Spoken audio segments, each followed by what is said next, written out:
All right.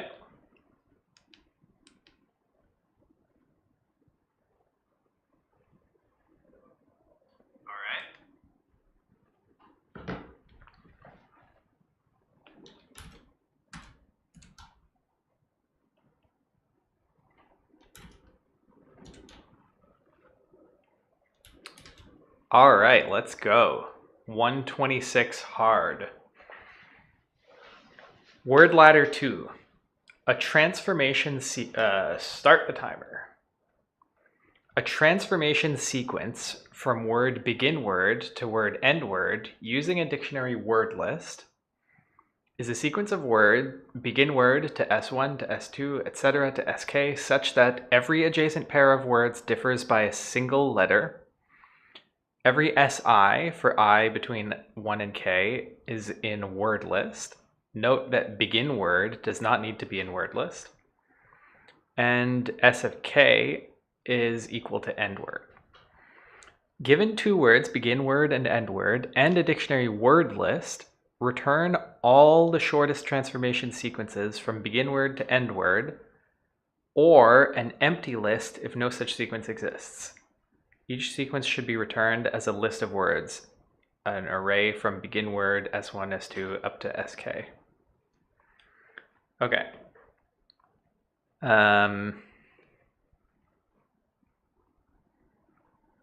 So yeah, word ladder. This is like a puzzle game like Sudoku that people play.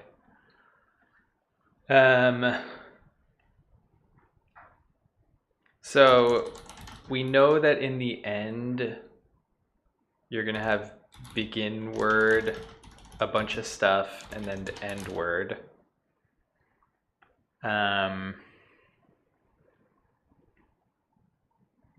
We also know that within here,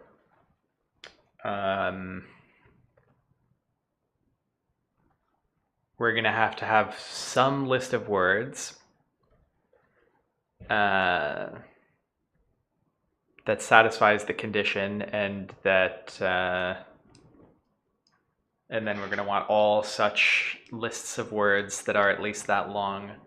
So I'm thinking like we can do a breadth first search on the space of like paths. That's a weird way to put it, but picture a tree where the root is begin word. And then to go one step down, you just find any word that satisfies the condition. So any word that's away by at most one. And then you keep going down the tree level by level until you find end word. And then you return all of the ones that got to that depth and had end word. And you don't need to keep going deeper because we only want all the ones that are of the shortest length. I think then the trick is just going to be, how do I quickly find words that satisfy my condition, like words that are off by one from the word I'm looking at. So let's do this the search part first, and then we'll see if we can do the quickly finding the word we're looking for part after. So we'll start with a Q. We'll just call it Q. From collections import deque, which is what Python calls a queue. The queue starts with begin word in it. Let's say it includes tuples of the word and the depth.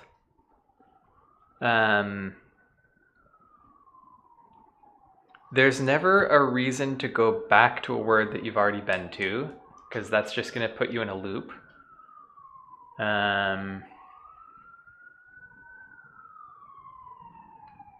So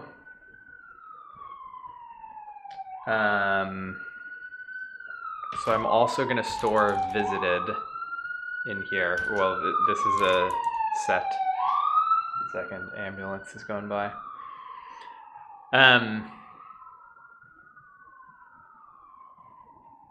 Yeah, so that's how it starts. I know when you're doing a depth first search, you don't have to store the path. Well, this isn't actually, we need to return the path also. So let's just have it be a list. And then we'll be able to return it at the end. Okay, so the path starts at begin word. Then what you do is, while there's still stuff in the queue, this is the part that we could probably do faster make this faster. For word in word list, basically if q is away by only one, what does being away by one mean? Do they say differs by a single letter? Does that mean, are all of the words the same length in word list? The first and the last are the same length? Yeah, every word is the same length. Okay. So I don't need to worry about insertions and deletions like if you're doing a I forget the name of it, but that kind of string comparison. All right, so if the word matches, so if the word is off by at most one,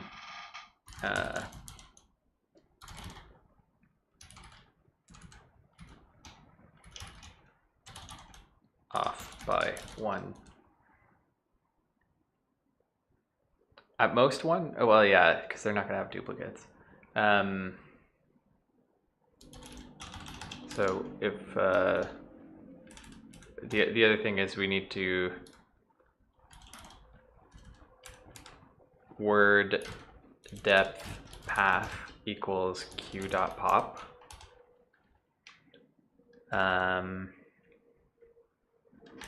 Pop left.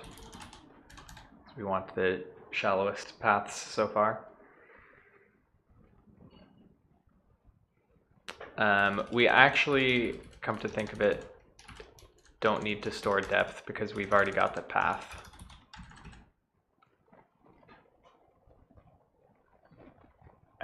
For word path in q.pop left,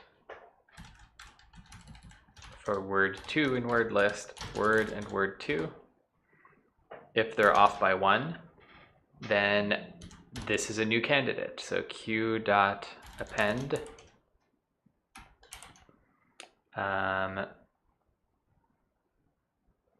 you know what? We don't actually need begin word either. We can just have this be a list of paths that we've seen so far.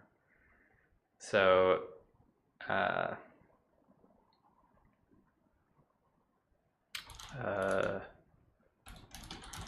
begin word.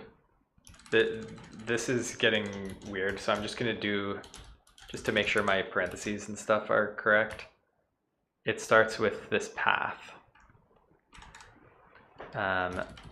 We don't need word, we just need path. Word equals the last thing in the path. I'll just put that here. We can call this word. So if the last thing in the path is one away from word, then append. The other thing is to do no duplicates. I'll just do that here. This needs to be faster also. If word not in path, and it's off by one of the last thing, then we've got this new candidate, so it's this word comes at the end, so it's like this.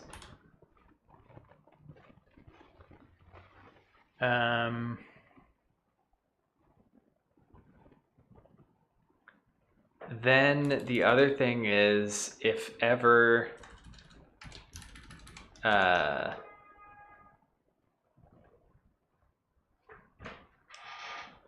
we find if word is also equal to end word,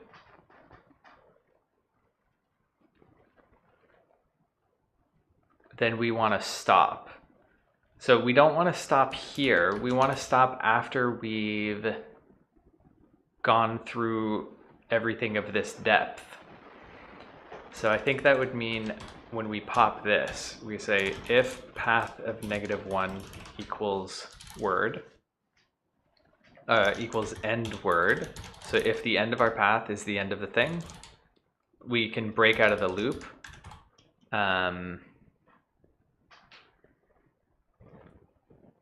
And we know, because we're popping left here and we're appending to the end, if we pop something that is a solution, we know that all of the other solutions are in our queue already. Because the other solutions need to be at least as long as this. And once we're popping something, it means we're done adding stuff of that length to the list, to the queue. So at the end here, we say for path in queue, if path ends with end word, then that's one of our candidates. So ret equals this list, ret.append path, return ret. So I think this works. I just think it's not fast enough yet. Oh, and I also never actually said what off by 1 means.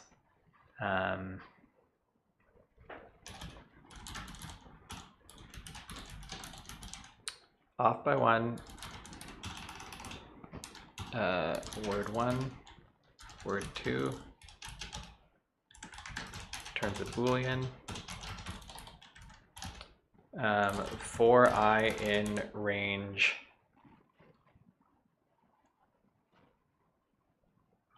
can we do this in a, well, let me do this in a weird way. Zip the 2 words together. For C1, C2 in the zip of the 2 words. If C1 is not equal to C2, then increment the count of errors, and then return errors equals 1 at the end.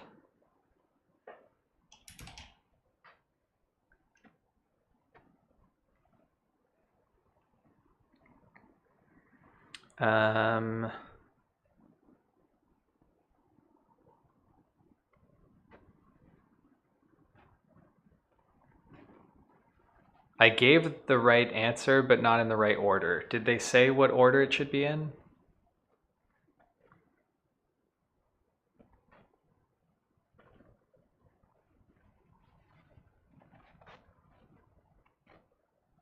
I don't think they.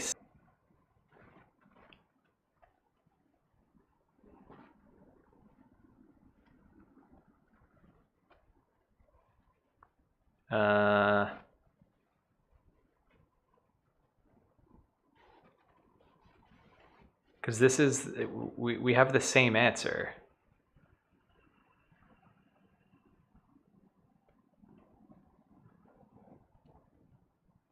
No.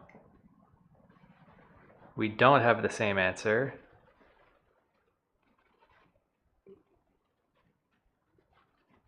I included one that was too long. Okay.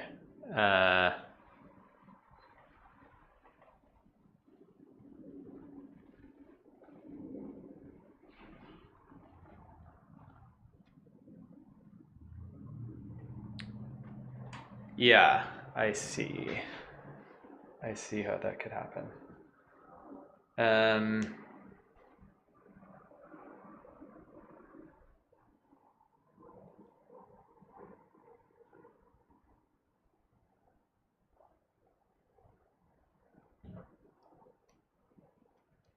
So I'm trying to think of different ways to do this. One of them is to break at the right moment.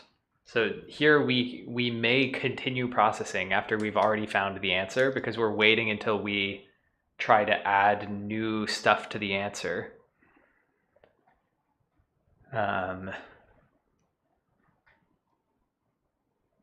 Which doesn't make a lot of sense. So here I could do something a little strange. I can say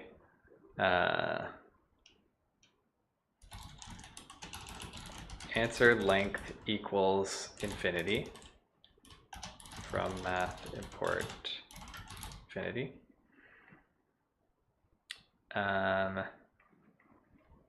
While q and the first thing in q, the length of the first thing in q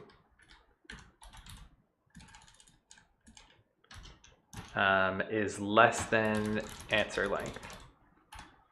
So we want to keep going until we found all the answers. We don't need this because that's going to already happen. We're already going to not process stuff once we found something with the right answer length. And then the last thing is if word equals end word, then we know what the length of our shortest answer is, and it is answer length equals length of path plus 1.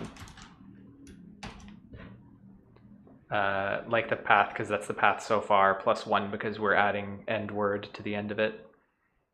Okay.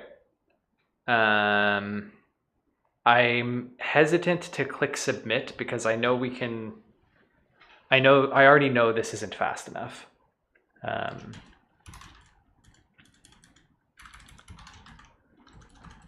So how do we make it faster? Right now we are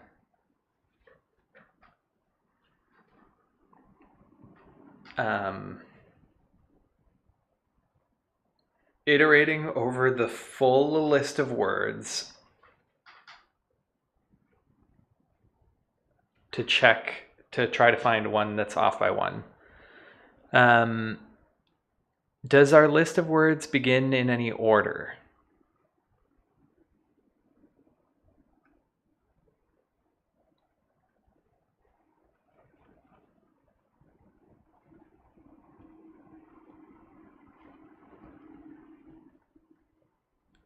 It doesn't appear so. So if I sorted the list of words, would that help me find the words that differ by 1? Kind of.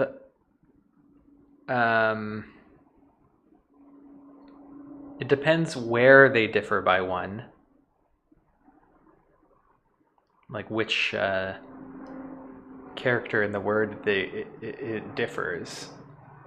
It doesn't help on the first character. It helps a lot on the last character.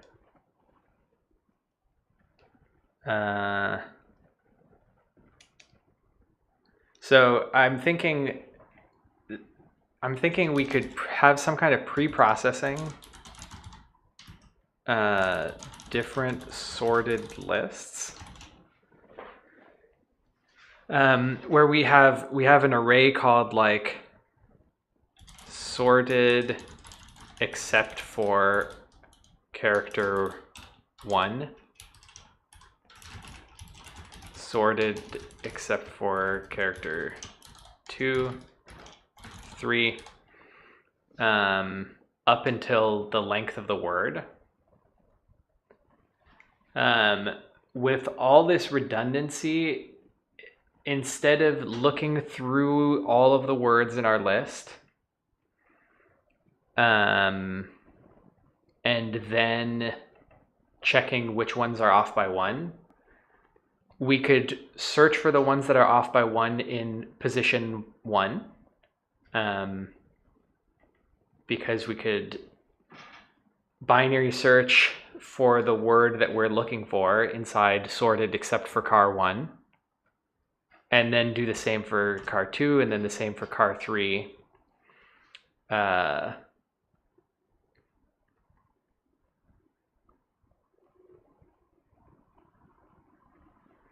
Which would make the complexity of the inner loop k times log of n, where n is length of word list and k is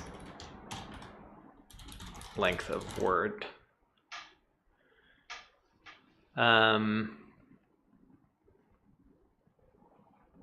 Which we know is up to 5. So this is kind of like log n.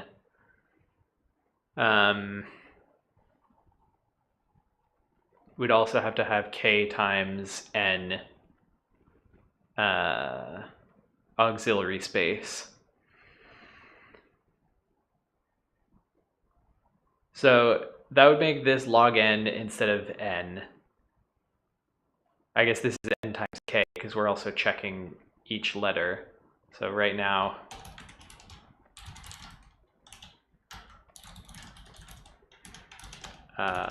this is O of n times k. And then this is with all of the pre-processed lists. We'd have, let me write this as k times n.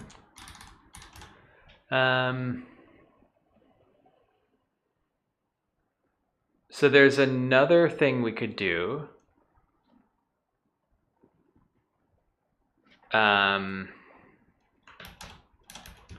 If we did n squared amount of pre-processing,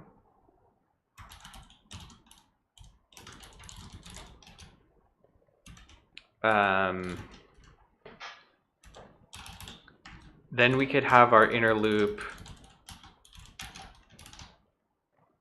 only take O of k by, and the pre-processing would be you store a list, a thing that maps each word to the words that it's off by 1 of.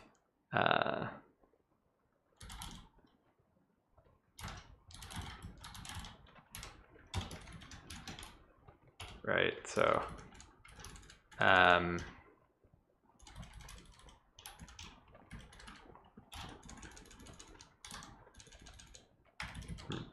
making up words. So for each word you have that. So this would be n squared processing, because you'd have to go, well, at least n squared processing. Just building the list would take that amount of time, and then it would take probably n cubed. No, it would just be k times n squared processing, pre-processing to go through. Okay, so for the first word, go through every word. So for every word, you go through every word. That's the n squared part. And then you check which ones are off by 1. That's the times k part, because you have to do stuff for each letter. And then you would need a huge amount of auxiliary space. You would need n squared auxiliary space.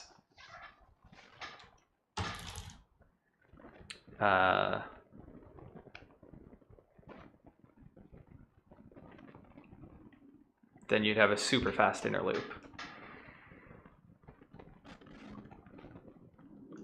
So there's a trade-off here. So this is time O of, with this pre-processed thing,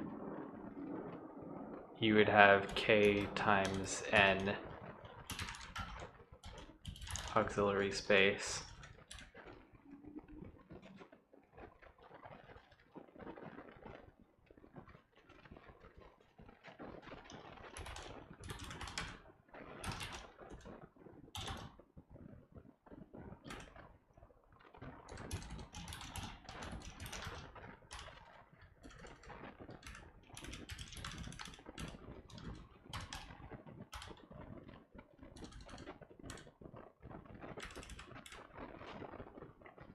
Okay.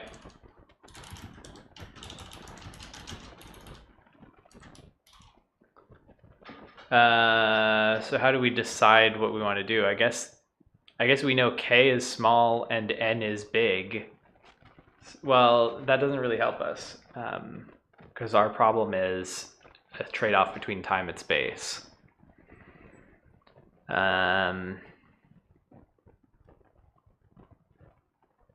Well, let's just go for the fast one that takes up a lot of space and see how it goes.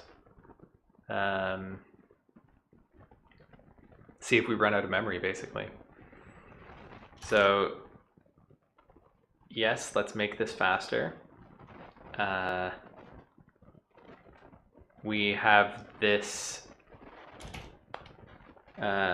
we have this pre-processed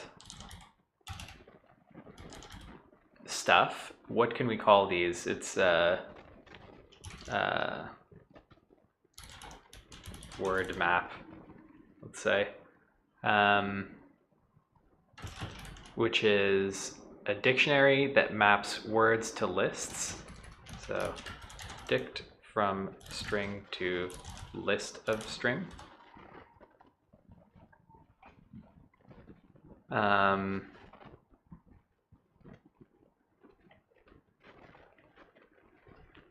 So to do construct word map, well, let's just do it for word in word list. Does our begin word start in word list? I don't think it does. So let's do for begin word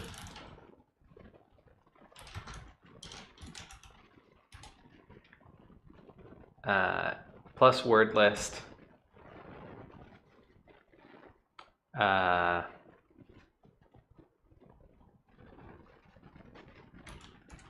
Those will be our W1s, and then we do it again for W2 in word list. If W1 is not equal to W2, and they're off by 1, we don't need the not equal because off by 1 already doesn't include ones that are equal. So for every pair, if they're off by 1, then word map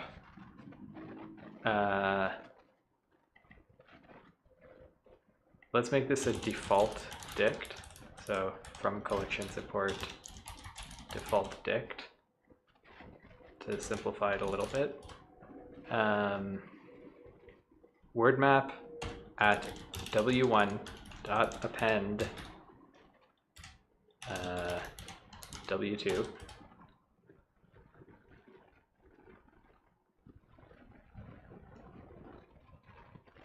We could also do vice versa, but then we'd have to not iterate through it a second time, so I'm not going to do the vice versa part here.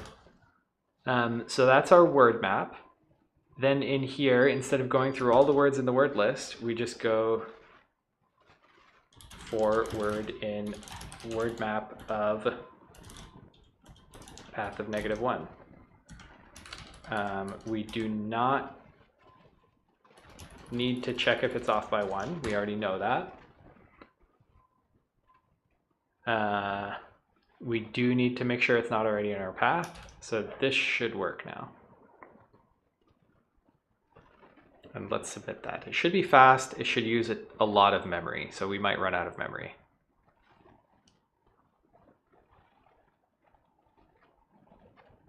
Oh, wrong answer. Begin word A, end word C, word list ABC.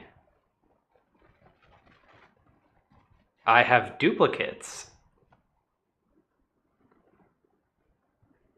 How did I end up with duplicates?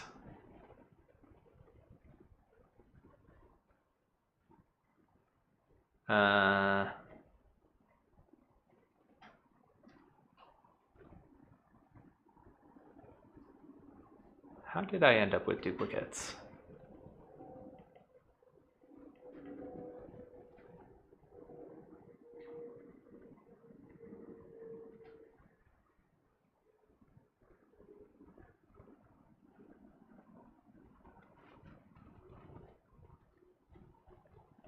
Does my word map have duplicates? Why don't we print a word map?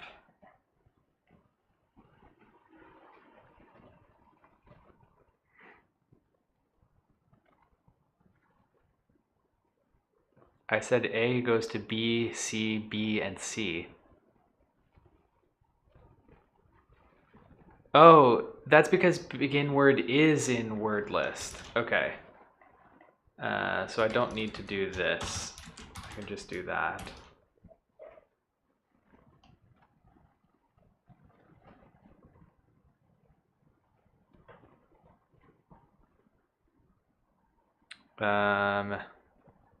No, begin word is not in word list.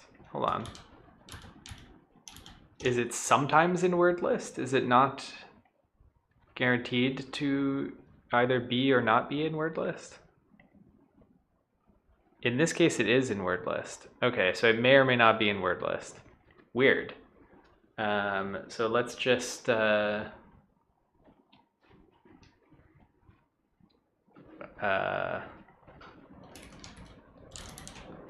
just do this.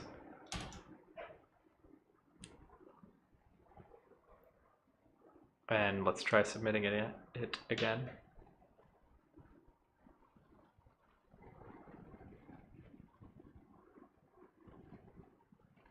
Memory limit exceeded. We knew that was a risk. All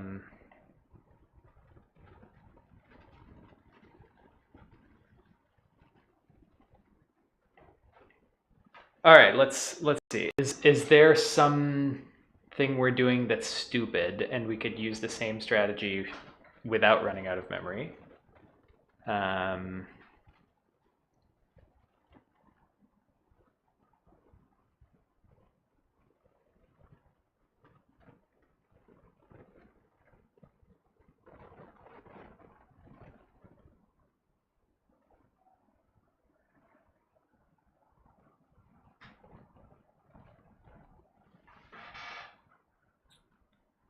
Actually, something I'm curious about is, are we out of memory? Are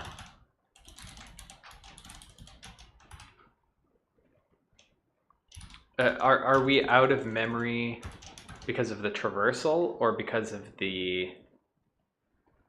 oh, I submitted instead of running test cases. Because of the traversal or because of the word map?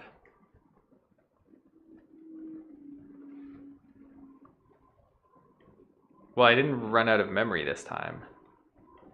After constructing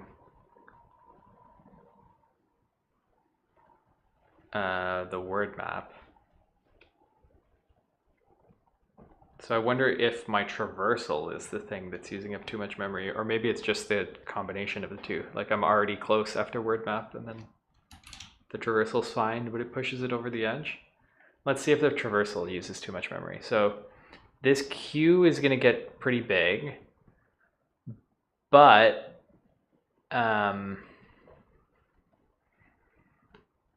I think it kind of needs to be this big while we're doing a breadth first search.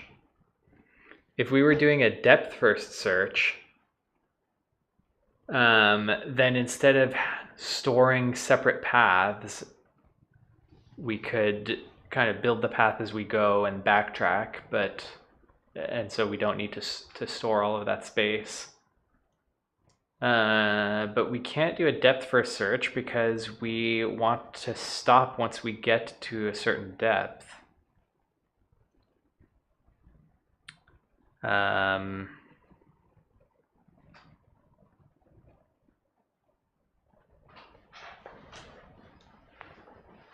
But we don't know that depth until we find the solution of that length.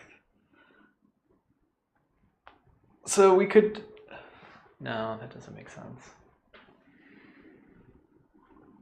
I was gonna say we could do like iterative depth first searches of length 1 and then 2 and then 3 and then we would not have to store a lot of extra space to do that. We'd have to do a lot of extra depth first searches, but the last depth first search would be most of the time. We'd be like redoing the work over and over and over again. That's an interesting thing, but I'm not gonna do that.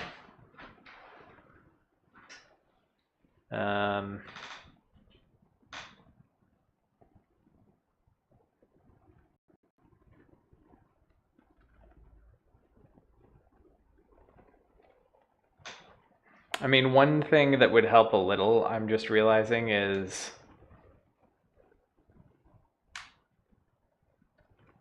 well, no, that wouldn't actually help, but we don't have to iterate over the list of paths a second time. We could just insert them as we go. So ret is this.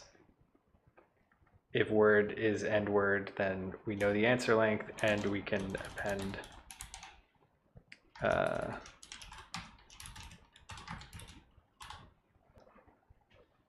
this, and we don't actually have to add this to queue anymore. We know we're not gonna continue once we already have the answer.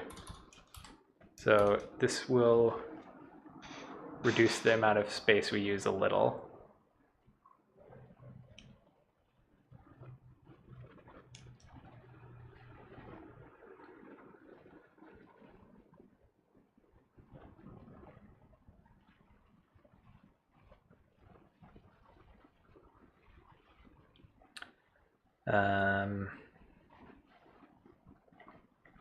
Okay, let's give up on the, well, let's think about this for another second, and then we'll give up and go to the login, the binary search thing.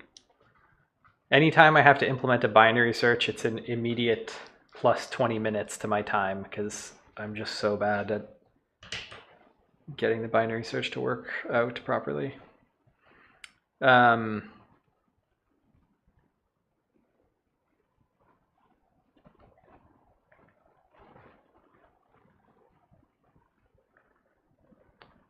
So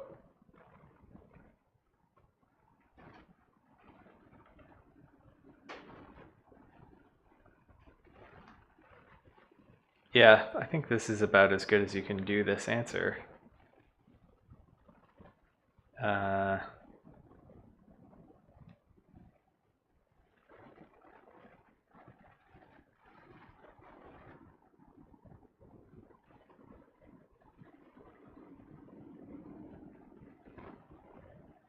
Yeah.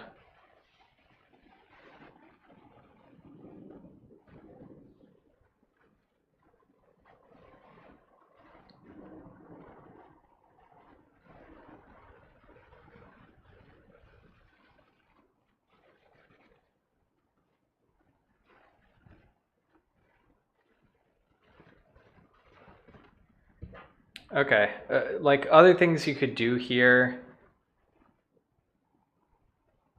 to save space is instead of storing the word, you store the index into word list.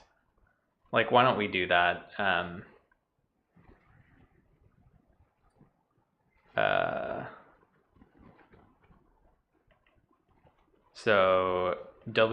for w2 in enumerate word list, don't store the word in this list, just store the index into the word. So append I. And then over here, this would be for I, for index in this list, word equals word list at index. That gives the same answer, should save a little bit of memory. Because now we're storing a bunch of integers instead of a bunch of strings, but yeah, it doesn't change the asymptotic amount of space. It just, each word is a little smaller.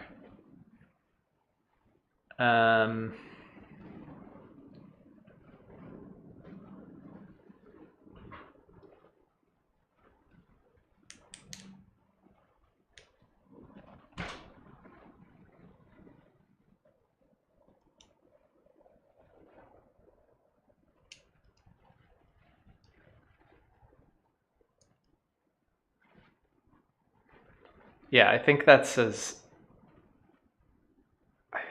much as we can do with this idea. So let's move on to the binary search idea.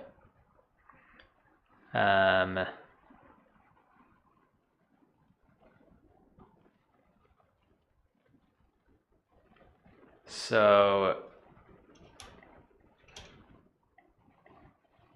I'm just going to comment this out.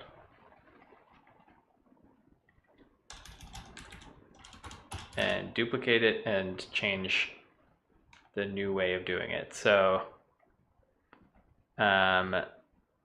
we're not storing a word map anymore. We have a different way to pre-process.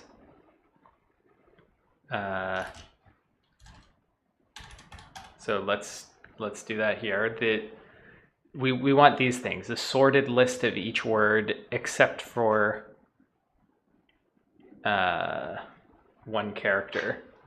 So sorted except is going to be a list of lists of strings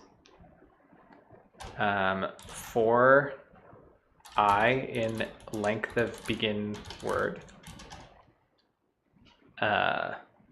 Sorted except of I is equal to a weird kind of sorted, so we're gonna have to define our own key of word list. Key equals sort except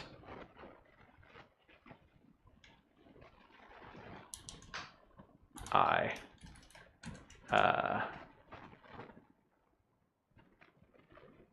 So it's like lambda of w1, w2.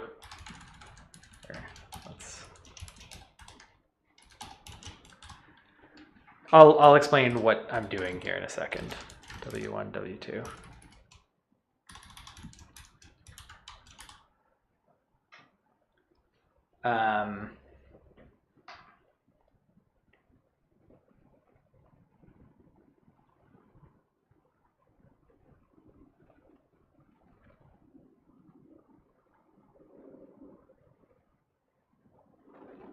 Okay.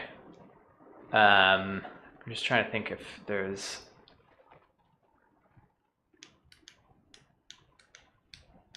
a nicer way to do this. So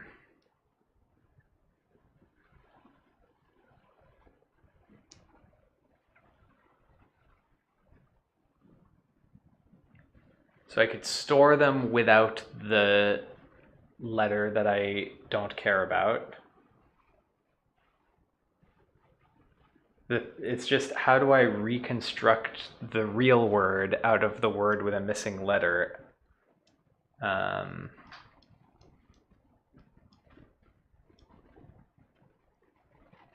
have to also have a map.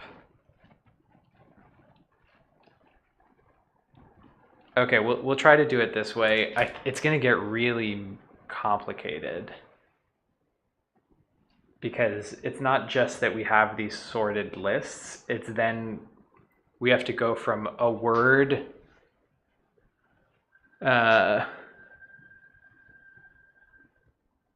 We have to be able to do the binary search for all of the words in the list that don't have that letter.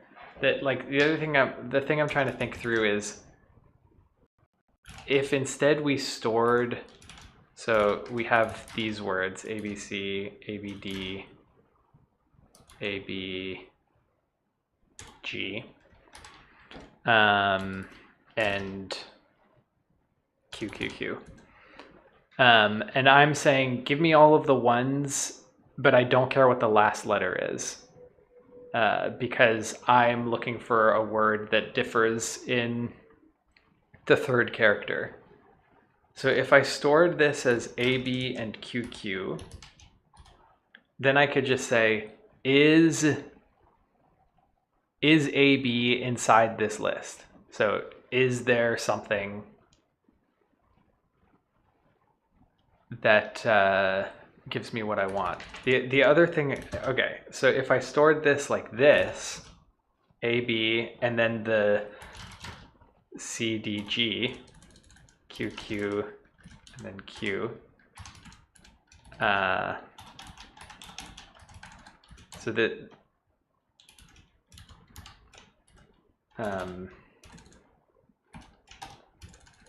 this might be a little hard to understand, but if I have this intermediate data structure, then I could just say, all right, I'm looking for AB, and now I've got my word candidates. And I'm going to have K of these things, and each one of these things is going to take N space. So that's still good, and that is easier. That's easier than the sorting idea.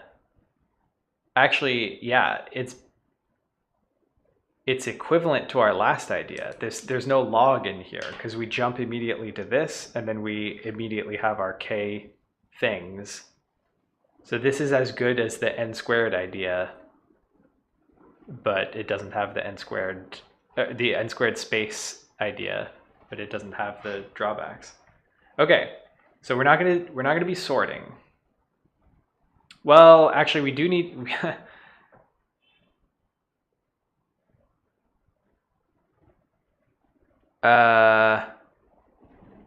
We don't need to sort. We do not need to sort.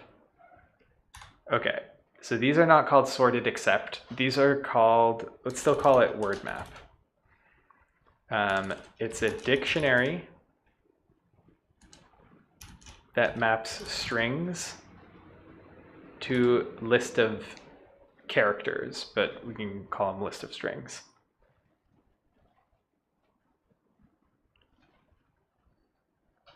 Is this the same as the... This is actually the same as the last idea.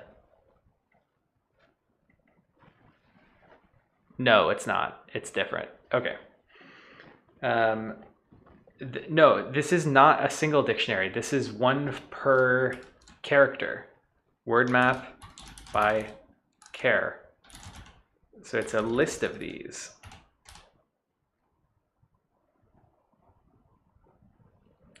Okay.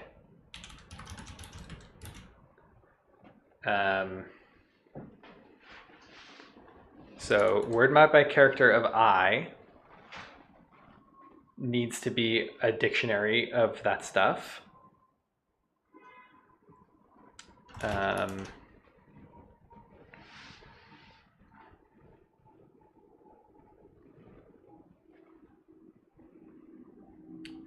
It's a, we'll call this word map, and then we'll define word map. Word map is a dictionary. Let's use a default dict list for word in word list. we want the word without the letter I.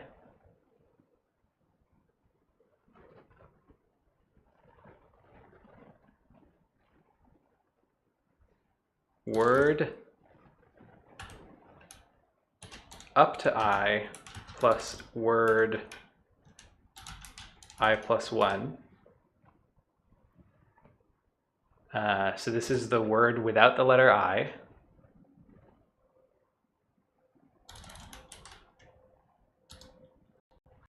Without I.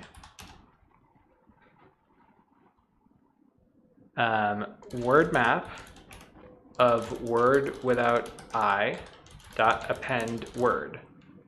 We don't need the whole word, we just need the missing letter. So word of I to save some space.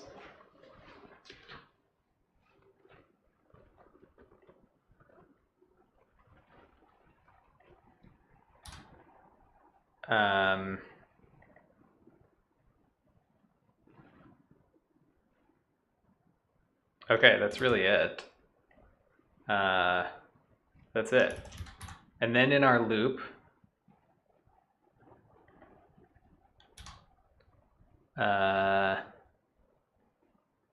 for missing letter, we should do this once per missing letter index.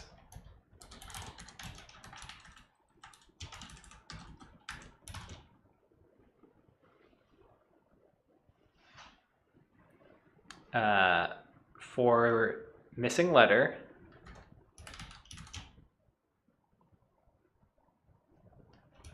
in word map of, and then it's word, which is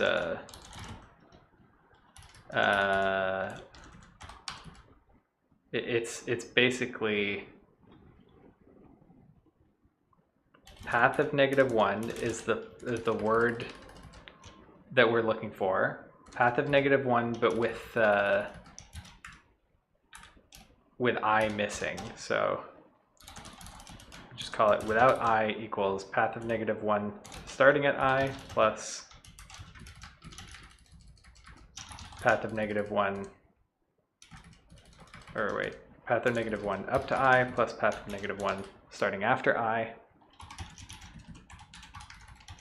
Just give me all the missing letters, then word is path of -1 up to I plus missing letter plus path of -1 after I. Whew.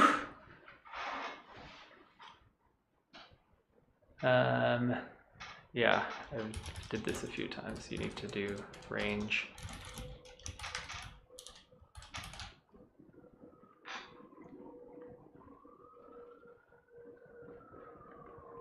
And here I can just do dot append.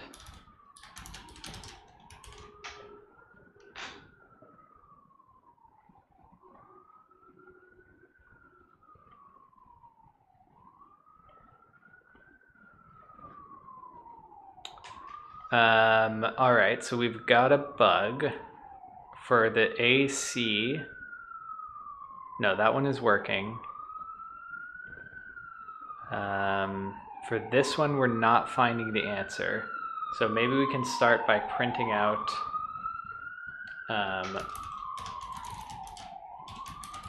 word map by car and seeing what we're getting.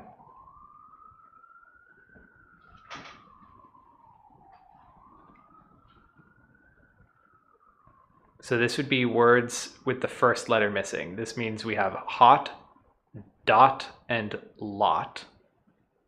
Words with the second letter missing. This means we've got odg, alg. No. This is all part of the first list. The first index in the list. So this dictionary ends here. So this is also, we've got hot, dot, lot, dog, log, cog. Then the next thing in the list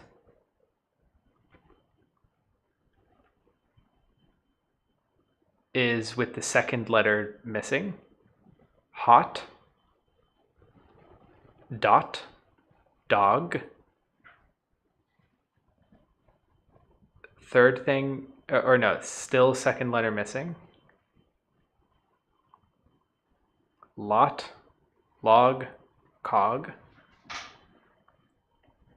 And then this is with the last letter missing. Hot, dot, dog, lot, log, cog. So our data structure looks right. Maybe we're not constructing the word properly. So let's print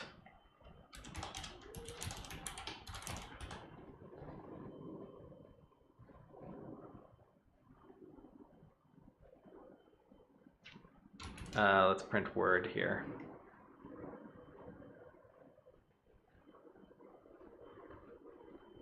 We never ended up printing anything.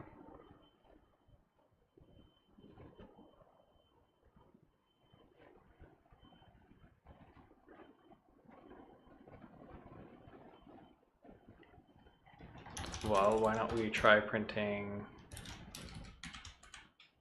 I, path of -1, and without I over here.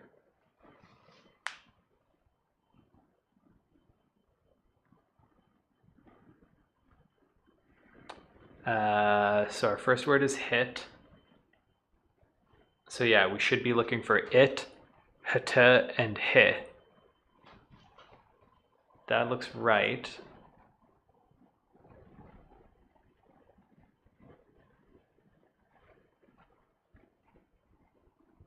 And if I look for it,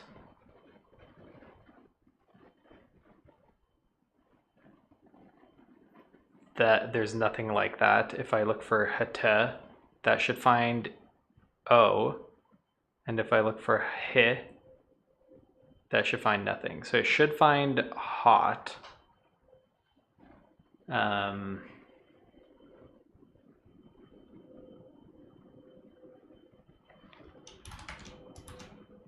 Let's see if it does.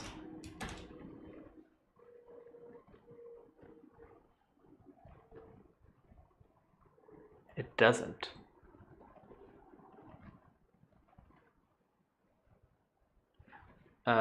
Oh, word map is not what it's called. It's, or I haven't defined it anyway. I should do word map equals word map by car of I.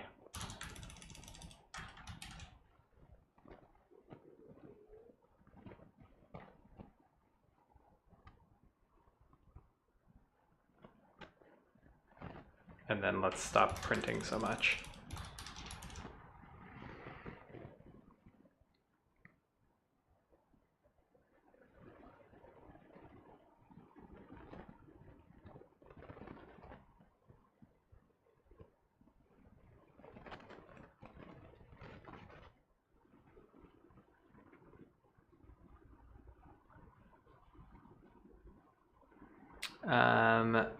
I'm still running out of memory. I noticed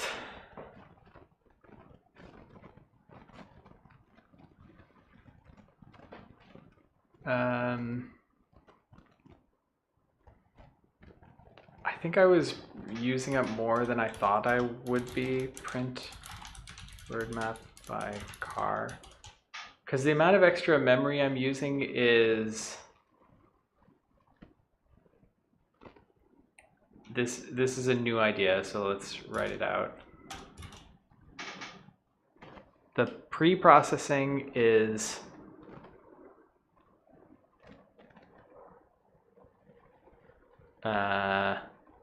k times n. The amount of extra space I'm using is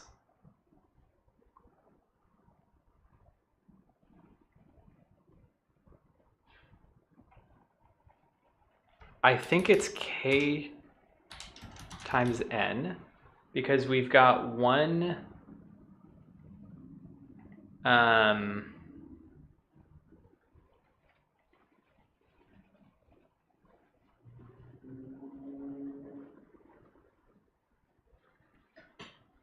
because we have, how do I say this? We have one list per letter, which means K, so that's where the K comes from. And then each list has a number of keys proportional to the number of words in word list.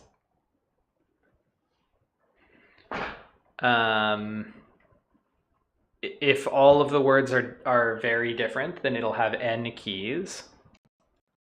Otherwise, they might share keys and have some stuff appended to the list. And then each word can only add one thing in the list, so it doesn't get up to n squared.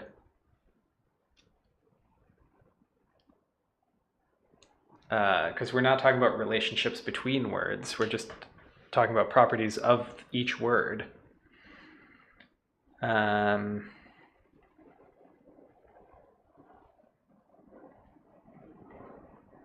So surely this is not exceeding the memory limit because we were able to print it.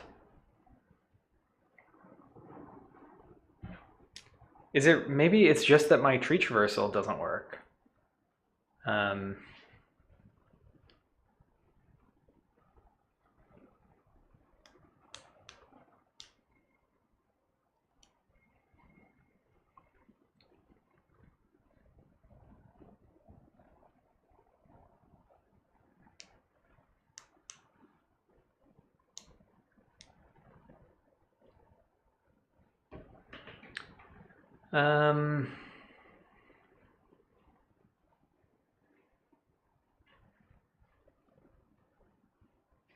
Like, we have to store the whole path for each candidate. We're storing the whole path.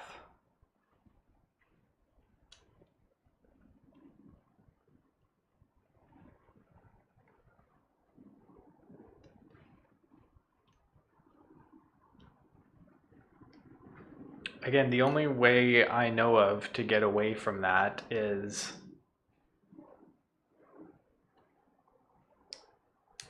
by doing a depth first search.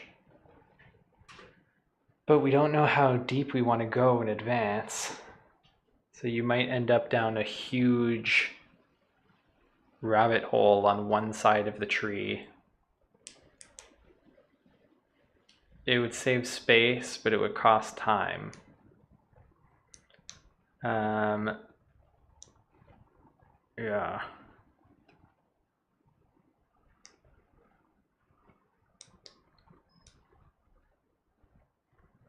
I'm trying to think if there's any other way to not have to remember the path explicitly in the queue. I don't think so.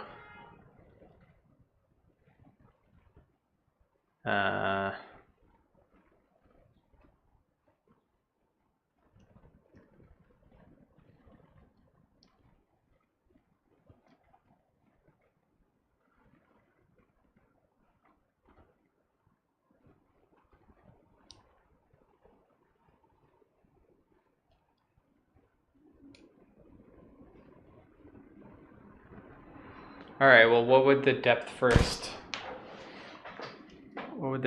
search idea look like?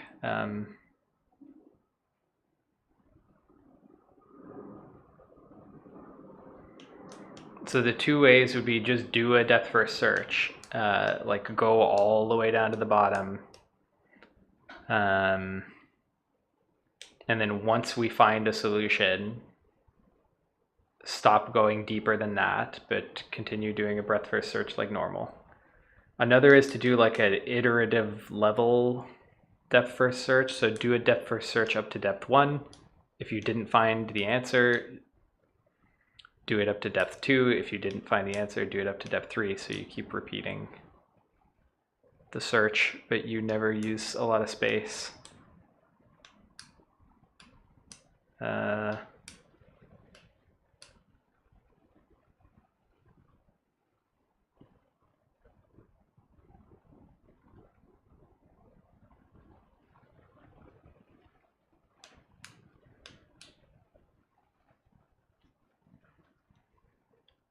I guess we'll try it. Let's try that.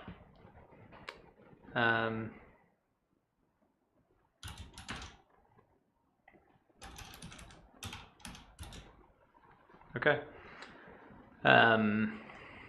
So we've got our preprocessed thing. We're not going to have a queue anymore.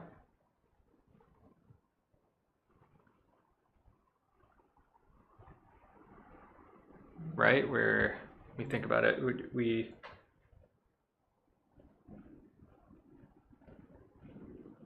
yeah, we can do this with recursion now. No, because we want to control the amount of space we're using, so we're not going to use recursion either. We're going to have a global path.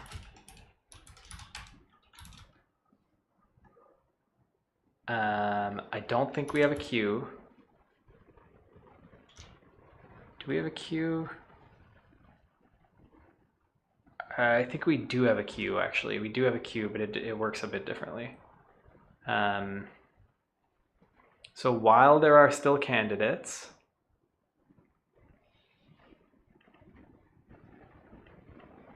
we're going to do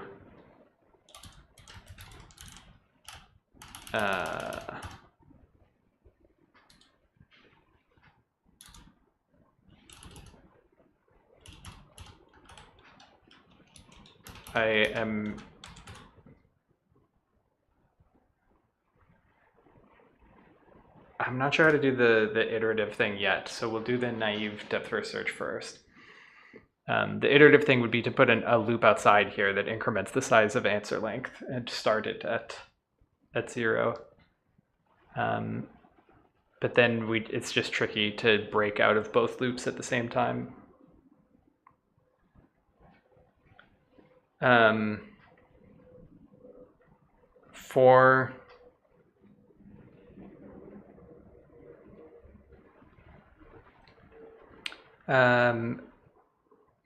Okay, so depth first search basically means you're popping right instead of left.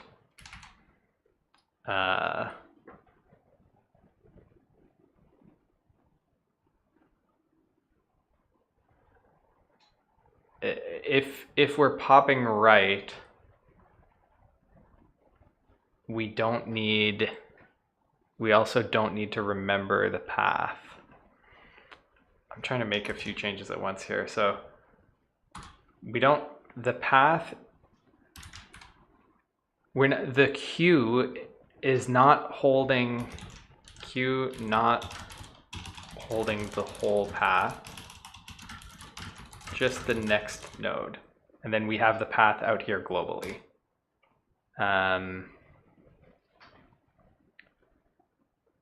So whenever we get to a node,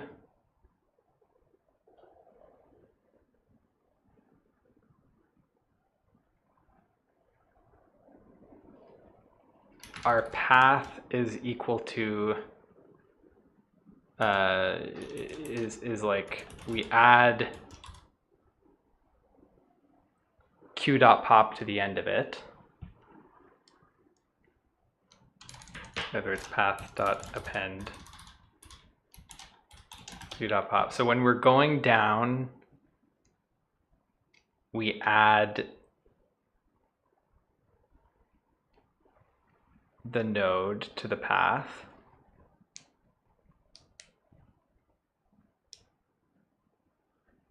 When we're going up, we pop from the path. How do we know when we're going up?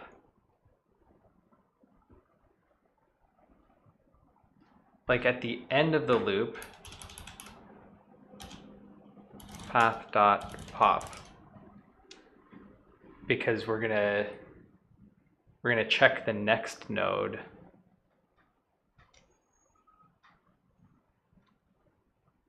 Oh, this is so confusing to try to convert one into the other.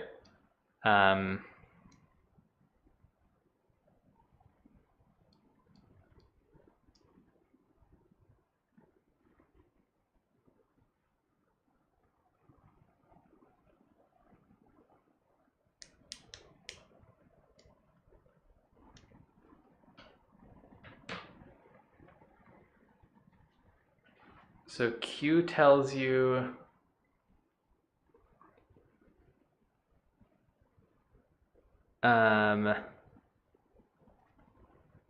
the next nodes.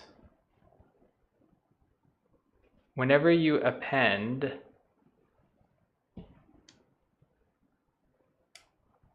it means go deeper on this node. So you should know when you're processing this, whether you should be going up or down. So I think we need to remember depth and next node. Then q.pop depth. It's not next letter, it's what am I actually it's the next word in the path. Next word equals q.pop. While the length of this is greater or equal to depth,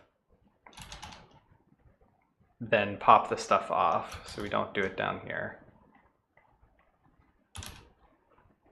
Path.pop, and then path.append next word. Okay.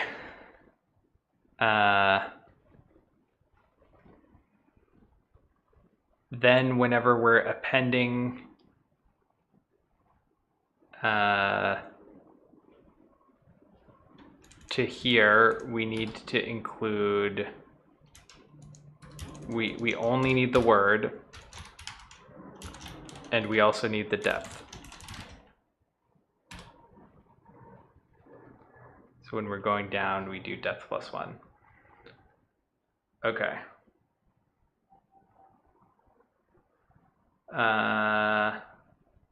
This doesn't just work, does it?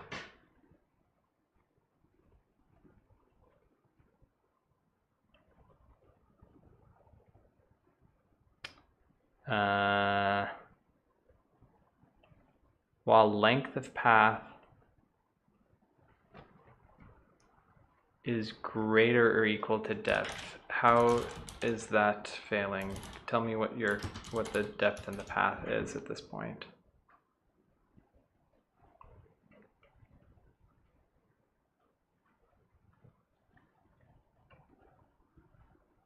Oh.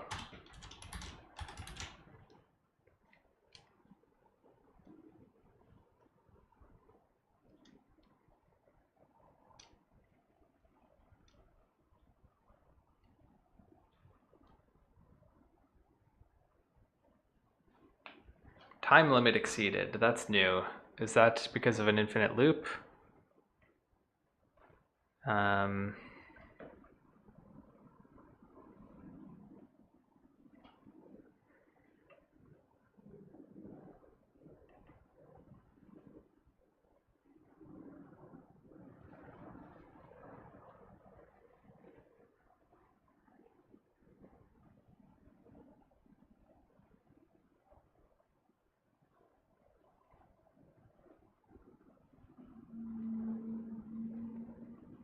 I mean, I think this doesn't actually make sense anymore. Yeah,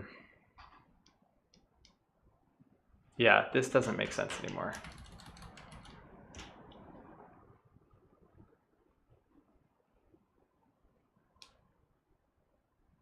How do I know when I'm done? I guess I don't know when I'm done.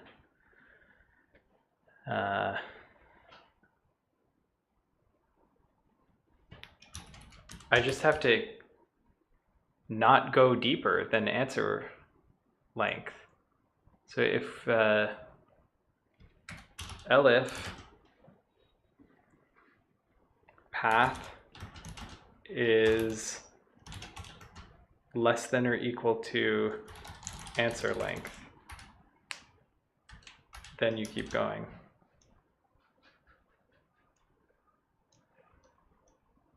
Length of path.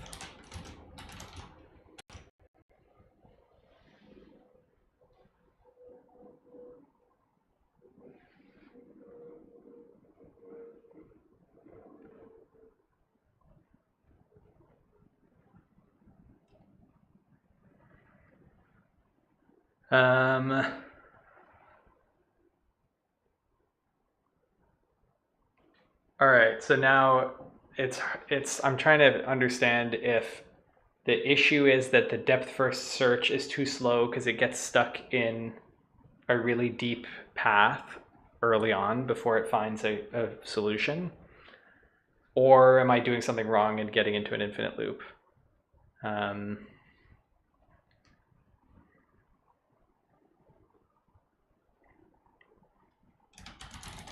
If we just printed what we were doing, maybe we could figure it out.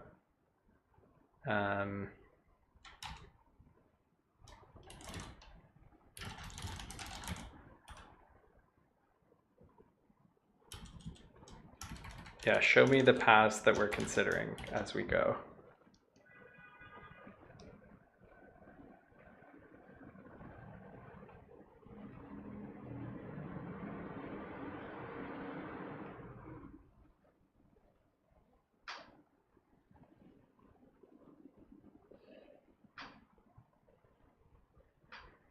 We are going really deep.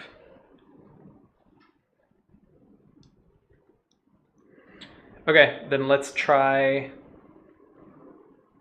the bounded iterative depth first search.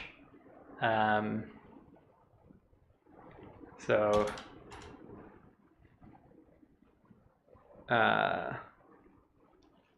while true, I suppose.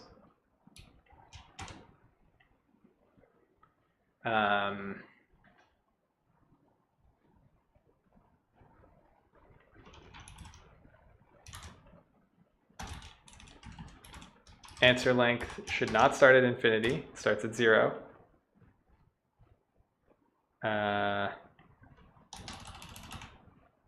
Answer length plus equals 1. If you get to the end, that means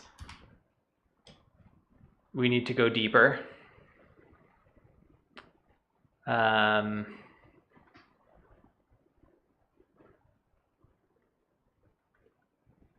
If you went through the whole thing and you never found a solution, then exit. So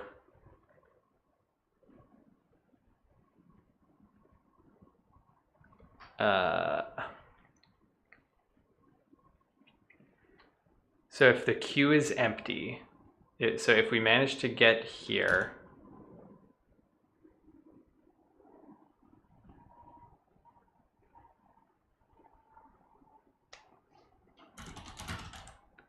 if the queue is empty and we never found anything, so if not ret, or basically return ret. Now, how do I get to the point where I want to increment this is if you didn't find anything, but you ran into the limit. So stopped early equals false. If stopped early,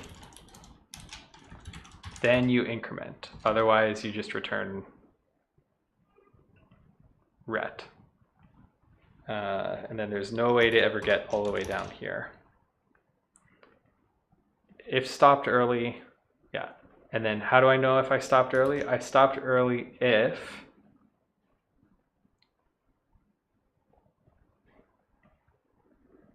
So it's not stopping early if you find an answer. Oh, I guess this should be if not ret. So if we didn't find an answer and we did stop early, then try again, but with a bigger search space. How do we know if we stopped early? Finding an answer doesn't count.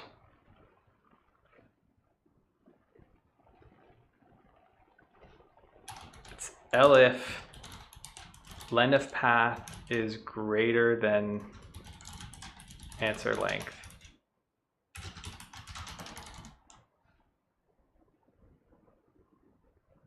Then we ran into the stopping condition.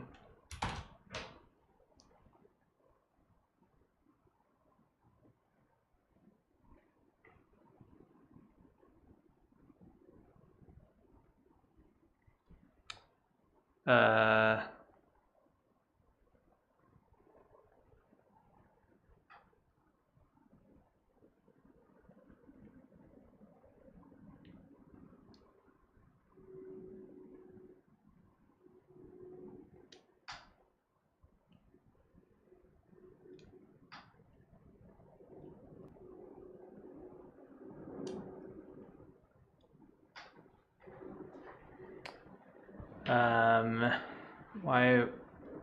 So I'm getting the wrong answer, presumably because I'm stopping early and then thinking that I didn't stop early, or thinking that I didn't stop early. So, don't return in this case.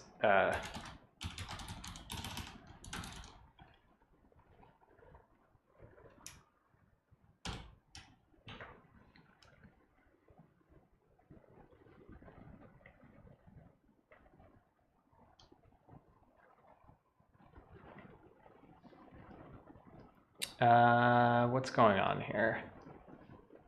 Let's go back to printing what we're doing. So let's print answer length and path and stopped early.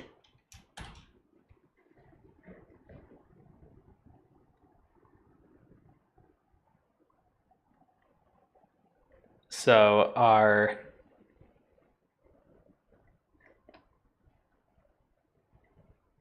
do we just need to, I think we might just need to start at 1.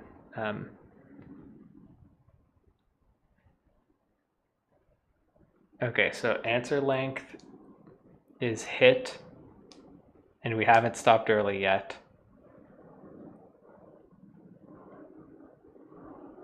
Answer length 1.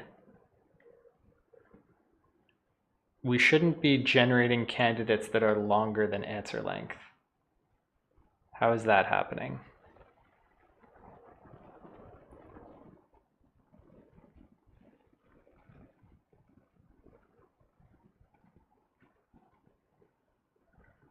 If length of path is less than or equal to answer length,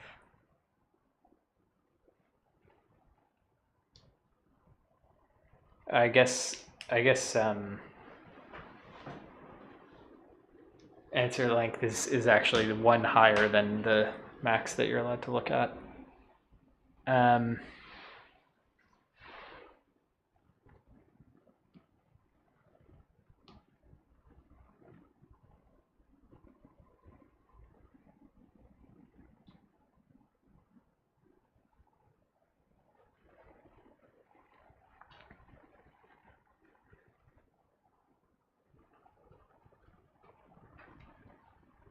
So I'm never moving on to. Oh, okay. This stuff needs to get reset. This stuff needs to all be inside the while.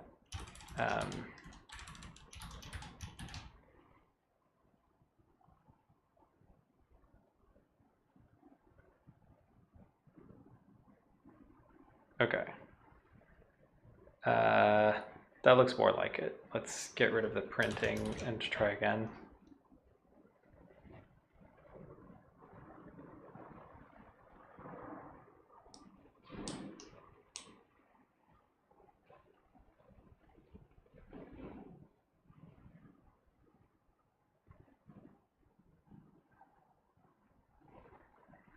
We're exceeding the time limit, and I think we're actually doing what we want to do. It's a little hard to tell, but I think we're actually doing what we want to do, and the fact that we're exceeding the time limit is because what we want to do is not good.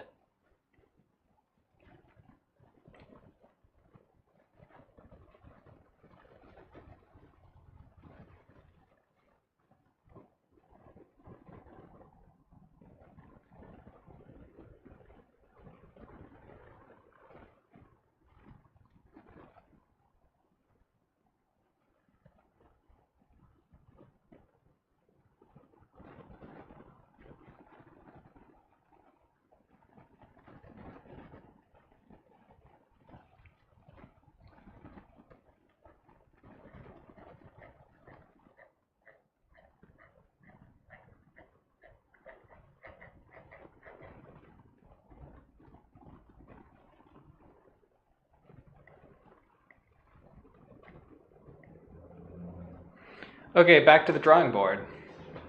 How can we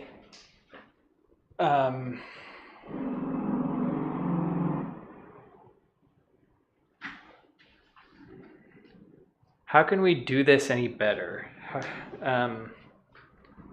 Is there ways to prune the tree?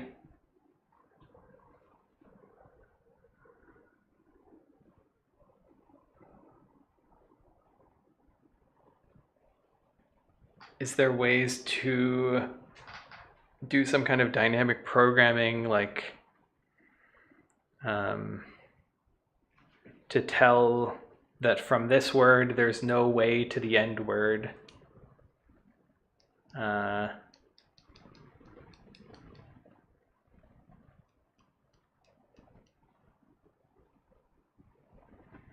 Yeah, we could. So we could say like, all right, we could do like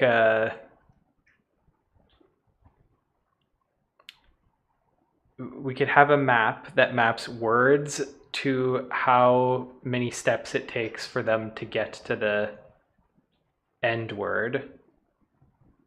Oh. Yeah, that's so obviously better than all of these ideas. That's so obviously better. Okay. All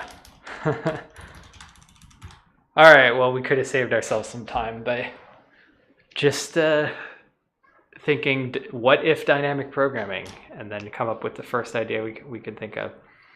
So path length is a dictionary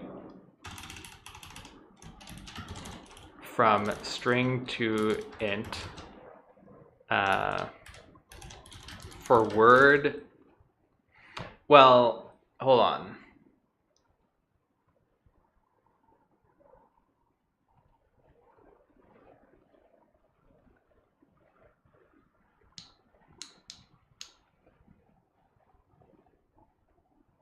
It's not quite that simple. So we can do this with a kind of dynamic program that runs here. The idea is dynamic programming, map word to length to like distance to end.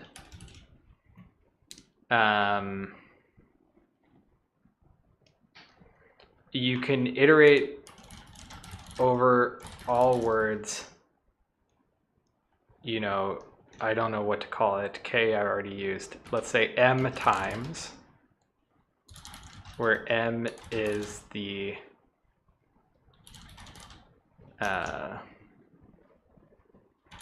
shortest path from begin word.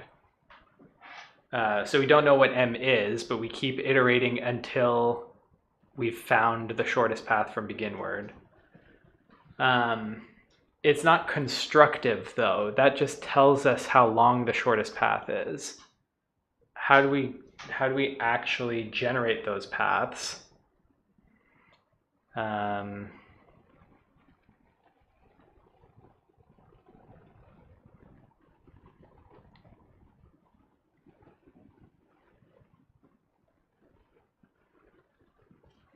So that would tells us the length of shortest path with or in O of m times n times k. K is how long it takes to compare two words. N is how many words there are. So you have to compare all words.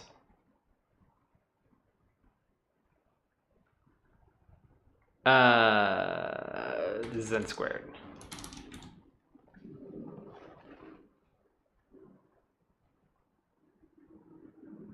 You compare all words to all words. That makes it not sound fast, but it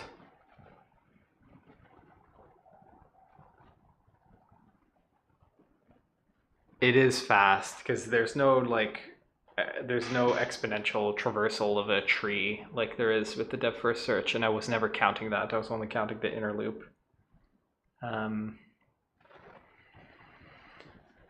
But yeah, we're not looking for the length of the shortest path. We're looking for the paths themselves. If we could we store a bit more than the length? Yeah, we could store where do you point to. Store length plus where you point to achieve it.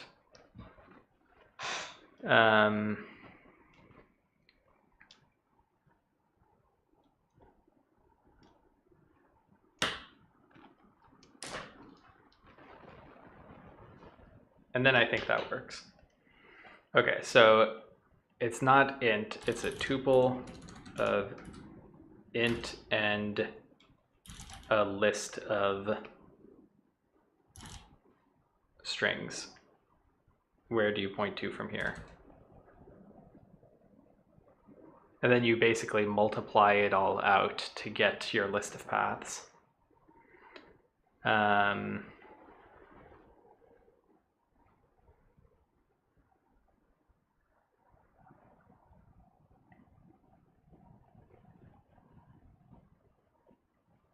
Okay, for word in word list, this is like while path length, while you don't have an answer for path length of begin word.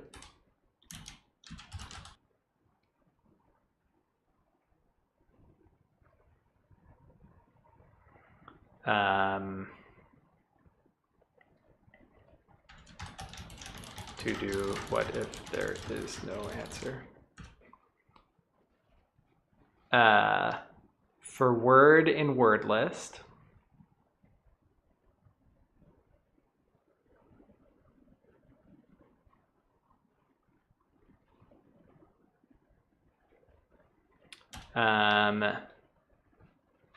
we actually only want to iterate over the words that we haven't already found a path for.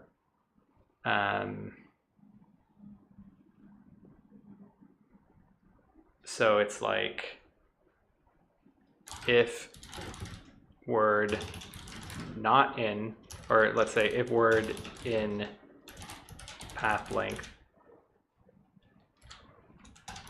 continue. We don't care about those. We've already figured them out.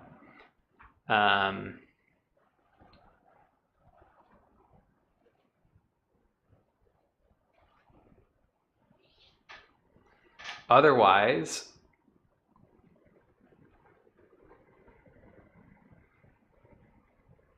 no, this is a weird backwards way to do it. What I want is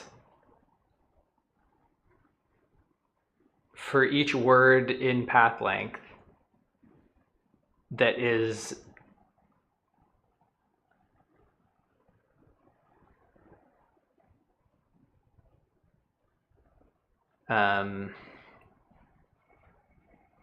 I want to fill out more of path length. I'm picturing path length like starting with, needs to start with end word, path length, end word needs to start as 0 and it doesn't need to go anywhere.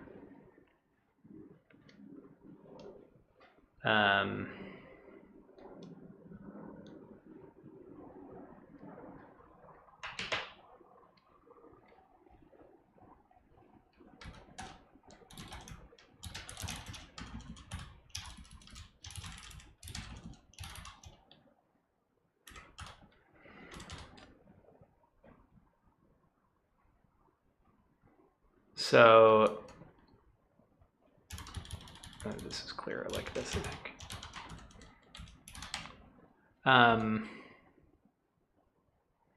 Then I want to radiate out from end word.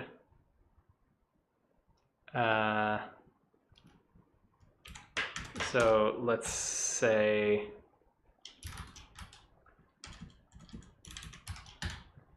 for word in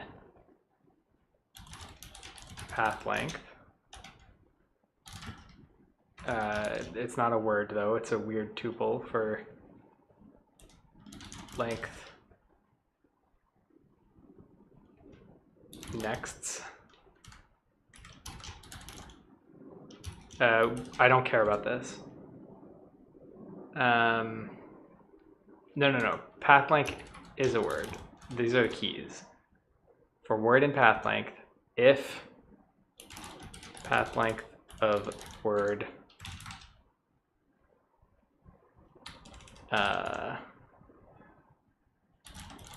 largest starts at 0,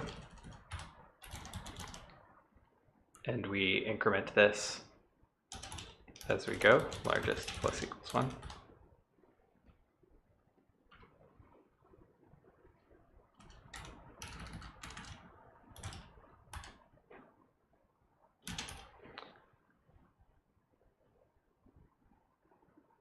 This is such a silly way to do this.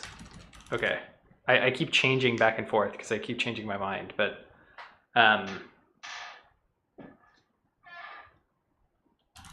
previous iteration is end word.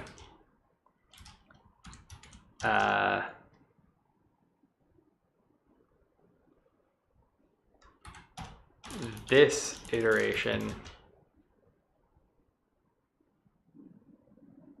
is empty.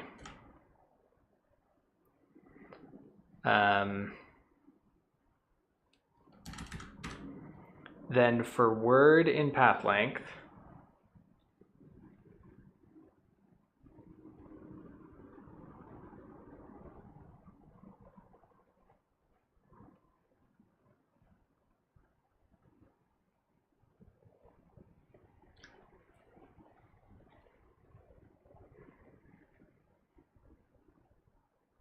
for word in previous iteration,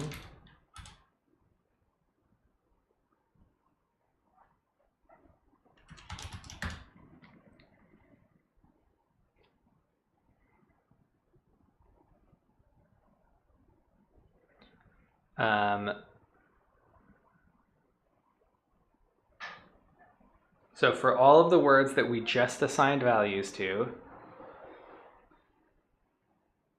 find what words are adjacent to them and assign values for them. So for W1, for W2 in word list, path length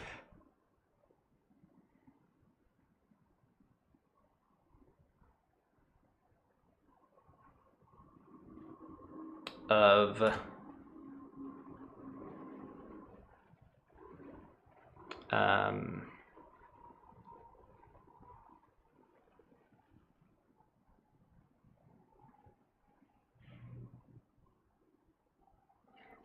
I don't actually need the length. These could just be the paths.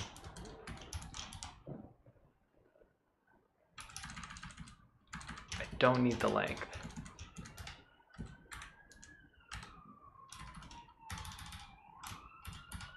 Because I can just remember which ones I've done in the previous iteration and this iteration.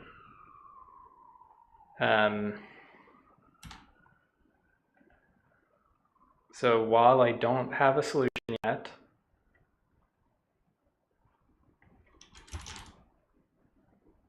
then at the end it's just return paths of begin word. Oh, this is gonna be so simple in the end.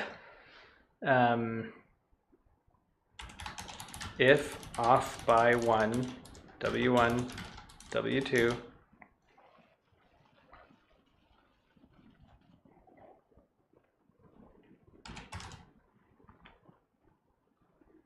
and this could be made faster, but let's start with this. Path length of W2. It's not called path length, it's paths. Dot append. Let's make this a default dict. Dot append W2, W1.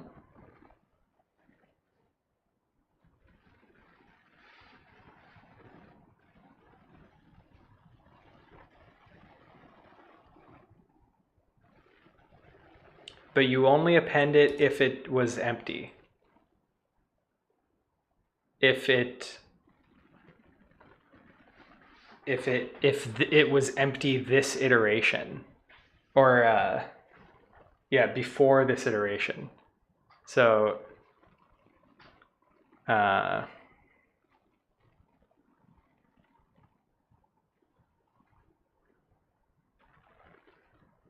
like you don't, if you overwrite stuff that was set in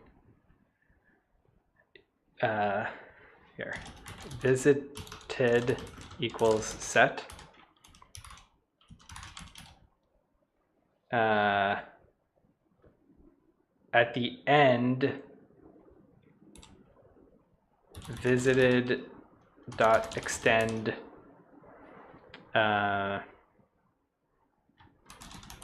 this iteration.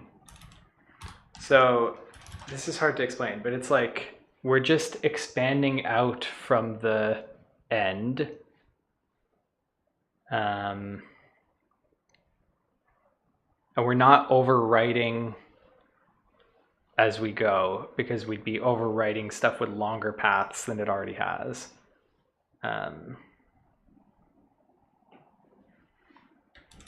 So this iteration dot append W2, paths of W2 dot append W1,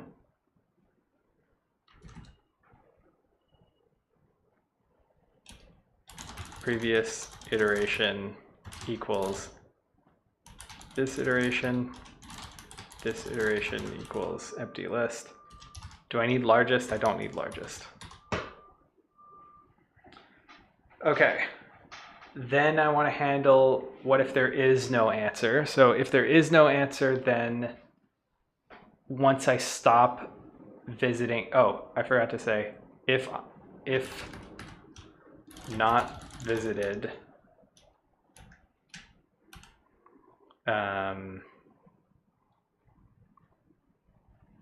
W2.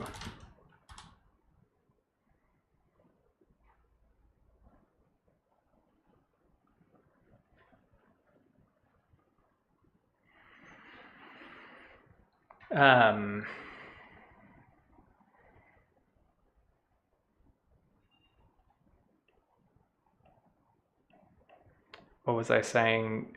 If there is no answer. Okay, how do I know if there's no answer? Because nothing changed in this iteration.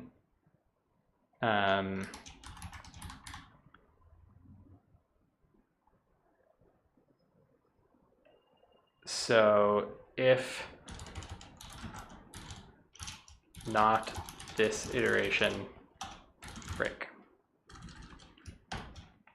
Let's see.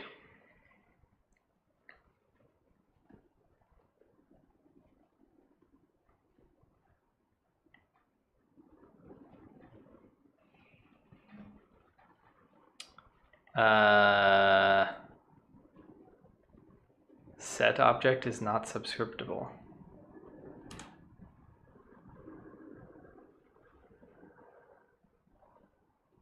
Oh, yes, you have to say W2 in visited.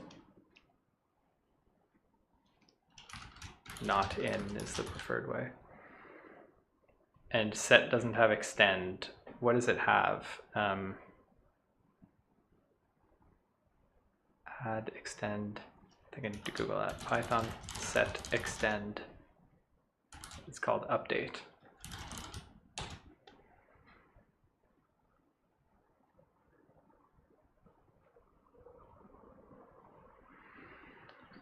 So I'm not finding the answer.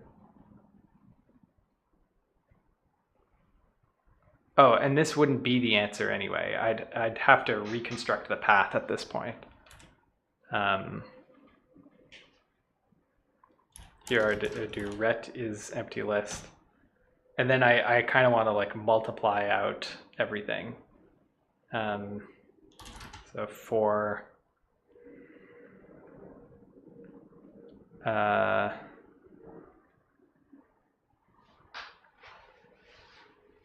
like while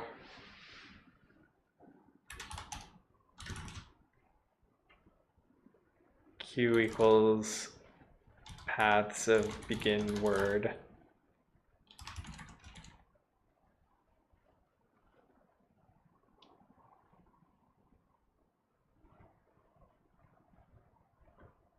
wait, this is really not trivial, this multiplying it out step, but every step in here is necessary because everything I do is creating part of the answer.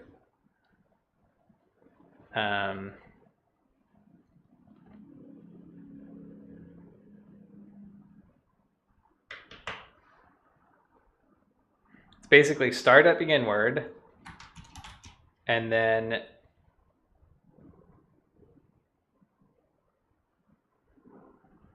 I'm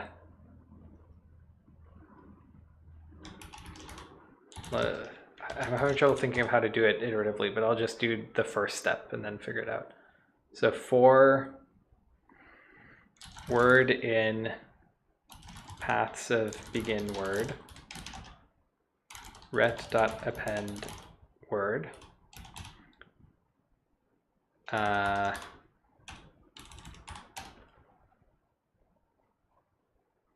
then each of those, for each of those, we have to go through again.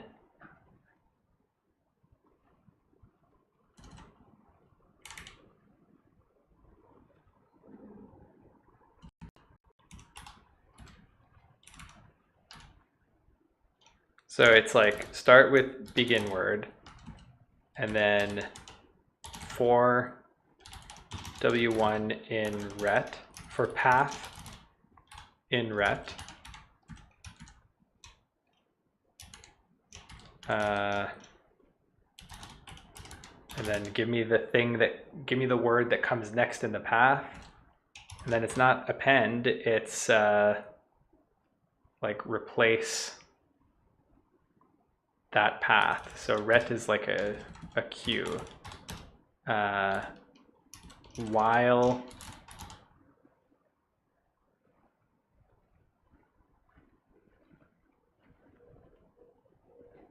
ret,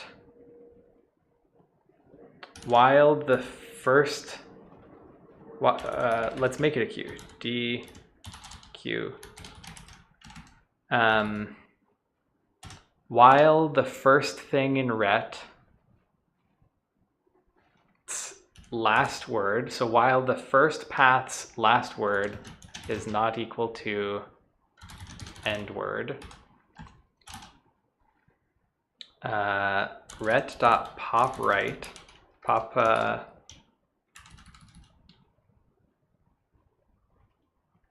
first path, let's do last path, pop left,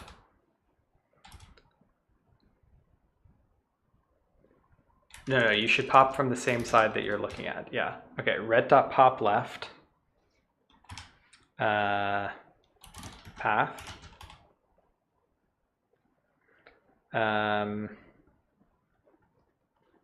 for each word in the next path, you add that to ret.append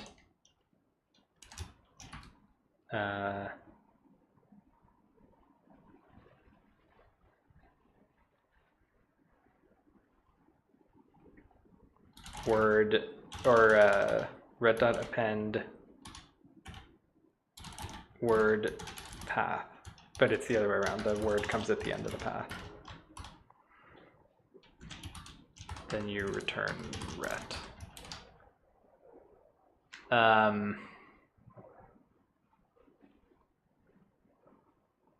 DQ index out of range.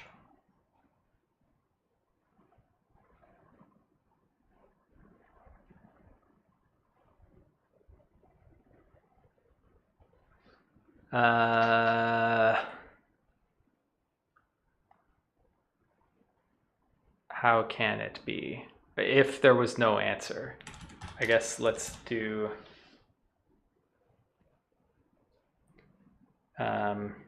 if not paths of begin word, return an empty list.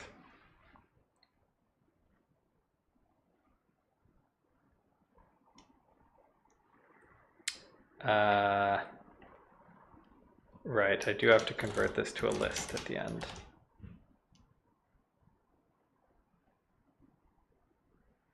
Okay, back to the DQ index out of range. What does that mean?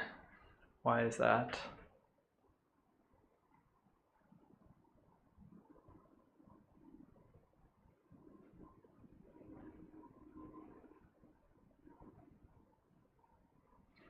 So the issue is with the 0. I don't know how the queue can end up empty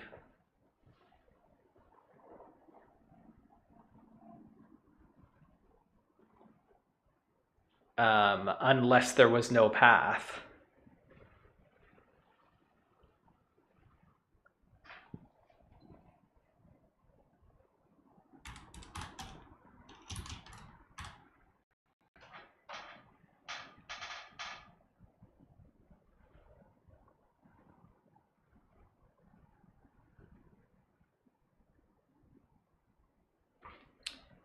Let's try printing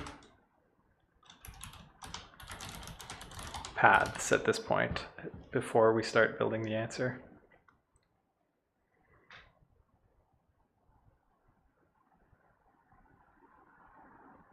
It's the long one, so it's going to be hard to read.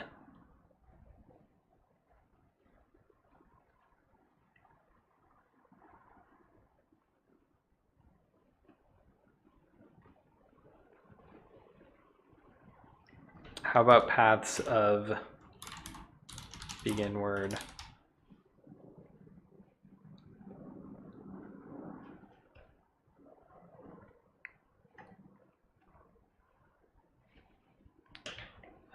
So the first word should be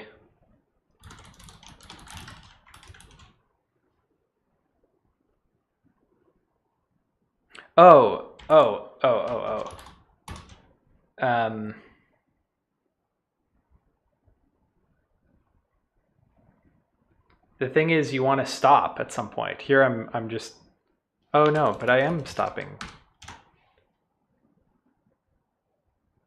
Once the first thing in the queue is a path that finishes, we stop. I think I'm going to need to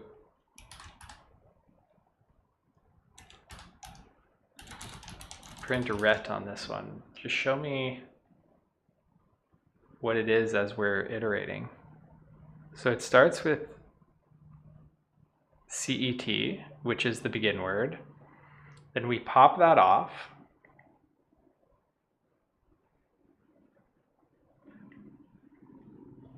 And then we look for paths from CET. Then we should be adding new stuff to ret. Why don't you give me ret and path of -1.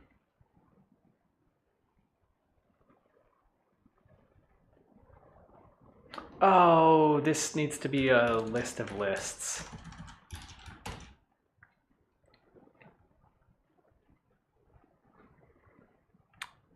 Well, we find the answer in the really slow case, and we find it fast. And then we miss one of the answers in this easier case. Let's print out what we're working with. Print paths. How did we miss the answer?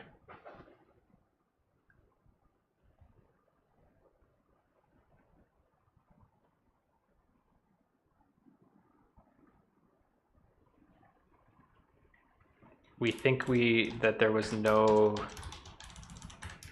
path with begin word.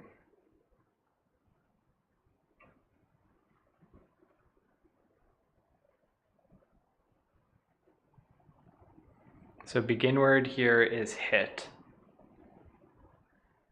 And we think there's nothing from hit.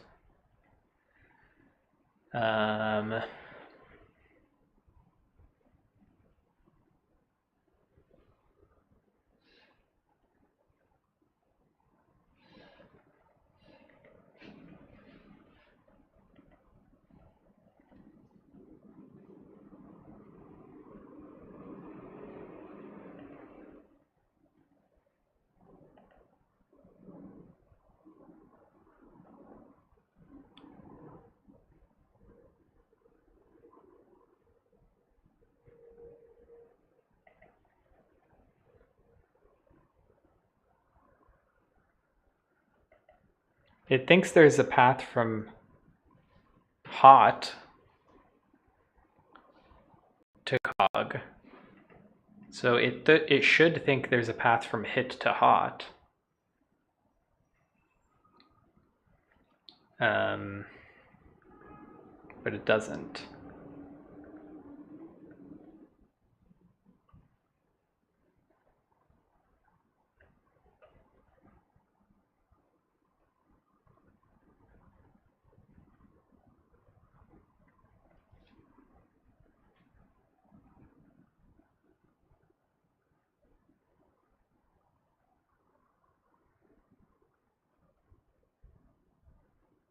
I mean, it really is confusing how I'm doing this backwards. I didn't need to do that. I could start at begin word and build paths to end word instead of starting at end word and building paths from end word. Well, no, I don't know. Whatever, it's the same thing. How do I end up not finding hit here?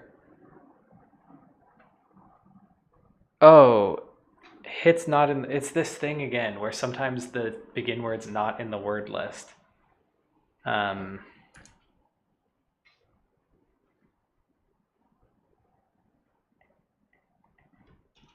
mean, let's just add it, word list equals set that includes begin word. It's just weird that they did that in the word list.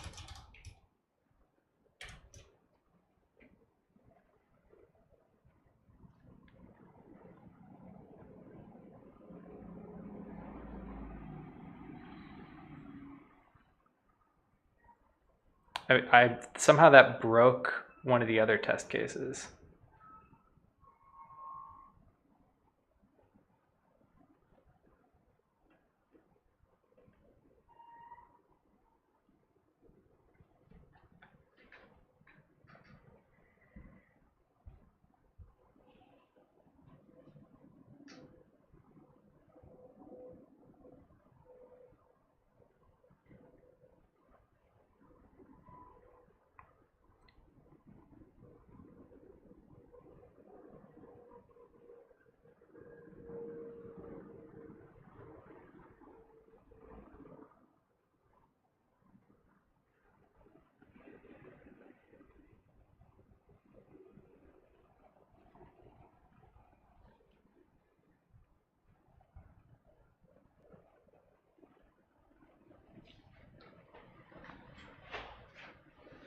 How can that break things?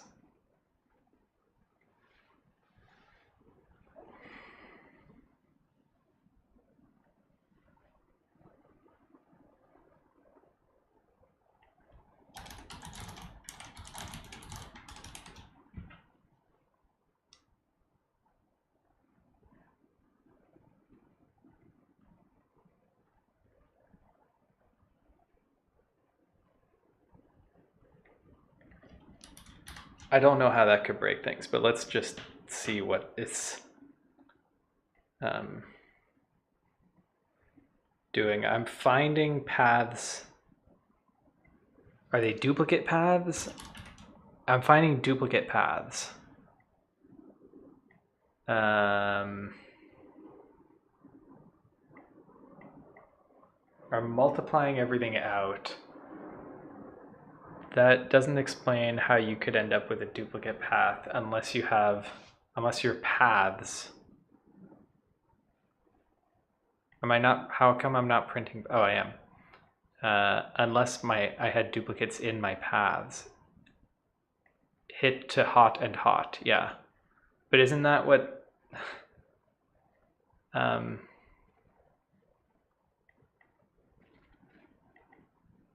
do I end up with duplicates?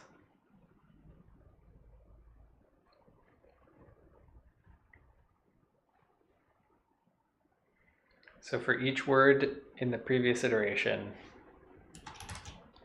for word in word list,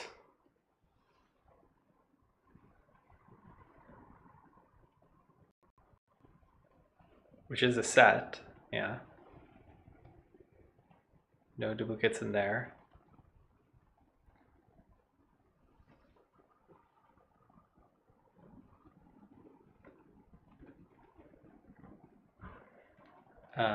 If W2 not invisited,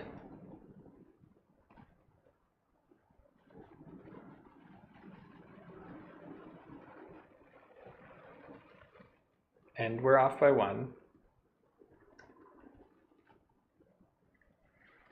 then now we know that there's a path from W2 to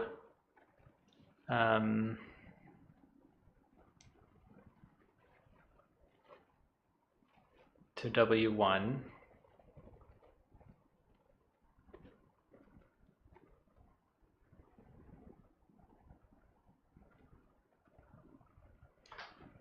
Can previous iteration have duplicates?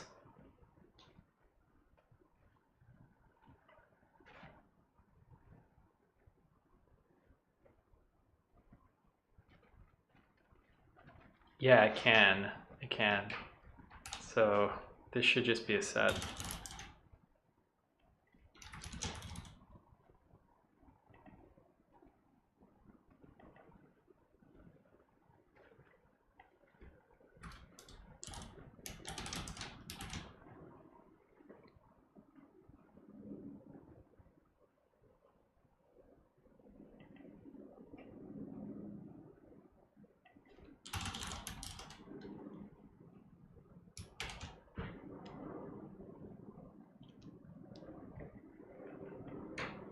Okay. Now we're getting an answer when there should be no answer.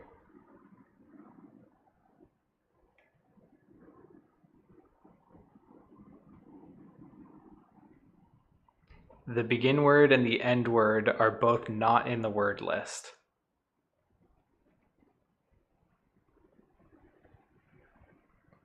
Is that allowed? How did they say this should work? S of k is so if the end word's not in the word list, you're supposed to return an empty list.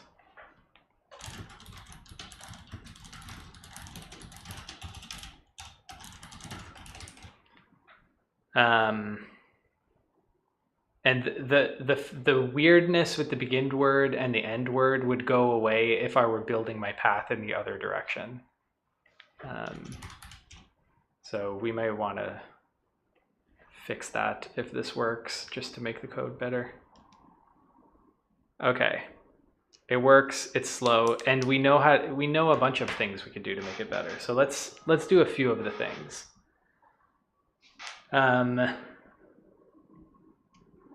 So let's build the path the other way around, so we don't need to do these weird things.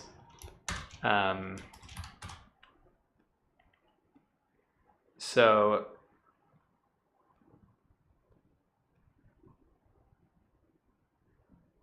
previous iteration should start at begin word. We don't need to do this thing anymore. We can just use the existing word list. Previous iteration should start at begin word.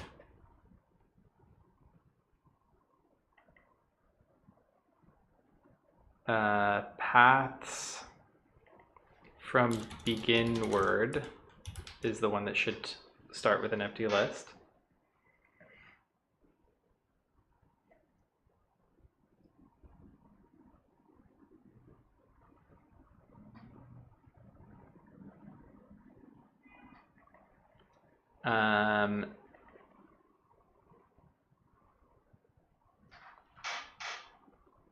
If W2 is not visited and off by 1, then the path,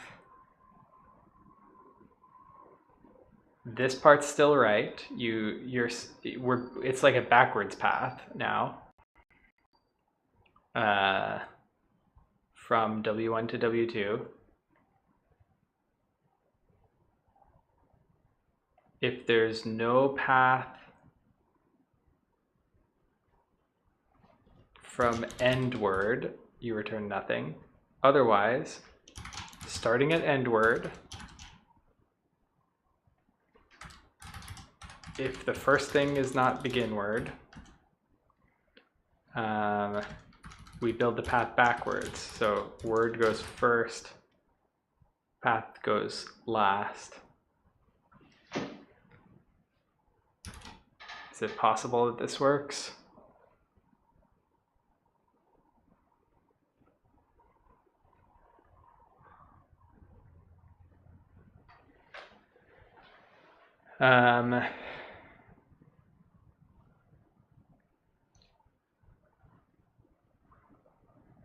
We're building the path backwards. We start with end word, and then we find everything that points to that. So pop path. For all the words, there should be 0 here.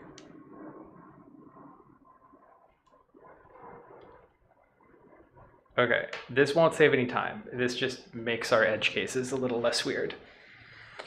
The way we save time is by jumping faster to the ones that are off by 1. And we've already thought of lots of ways of doing that. So let's employ the fastest of them, which is the one that wastes the most space, and see how that does. So that was this one.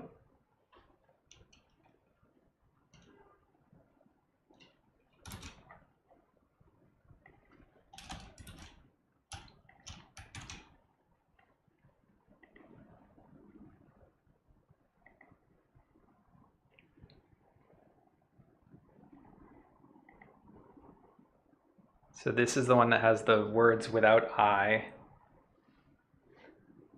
Then over here, instead of trying every word in word list and checking if it's okay, we would do for I in range, like maybe we just look at how we did this before.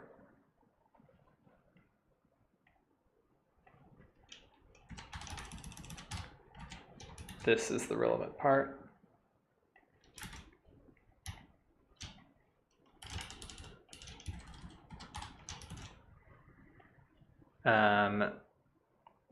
For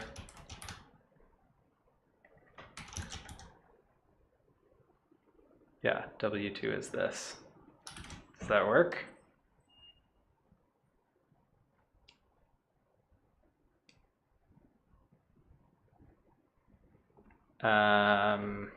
It's underlining the wrong thing. Cannot access local variable path.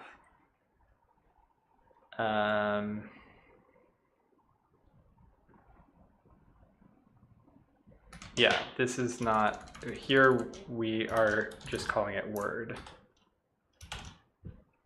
And same over here.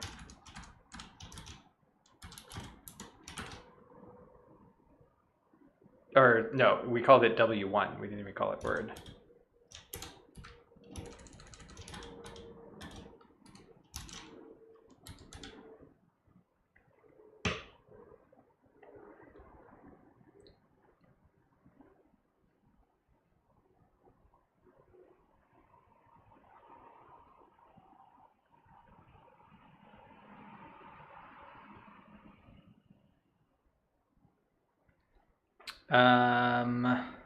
Is that not working? So let's read through this. For each letter that could be missing, grab the word map for that letter. W1 without I is this. For each missing letter, so that's, yeah, go into the word map for this letter without I.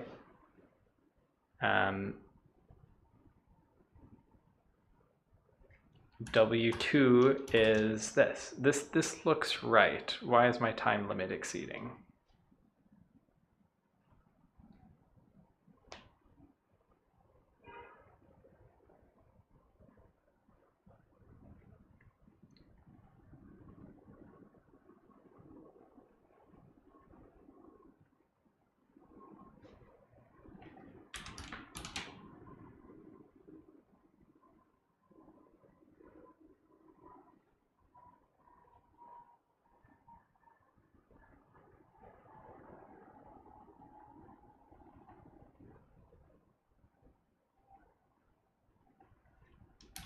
I mean, are we getting to this point?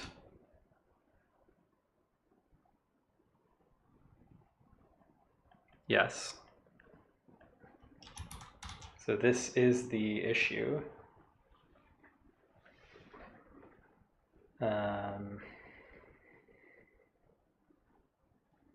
How can this exceed the time limit? We're not doing anything slow.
I am confused. I'm not sure.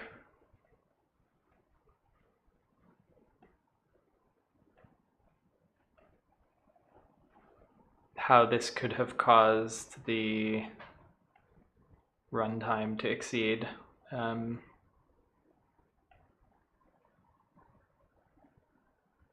Because we know we're able to get to the end of this, and this is not taking a lot of time.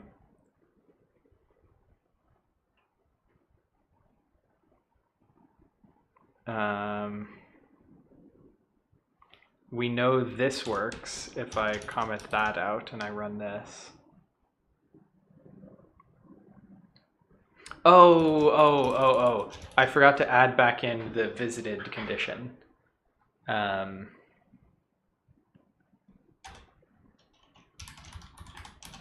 If W2 in visited continue.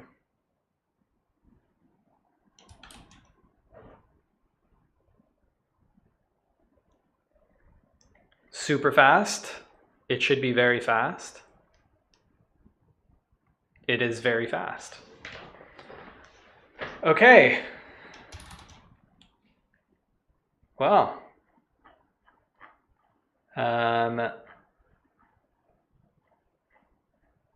You know,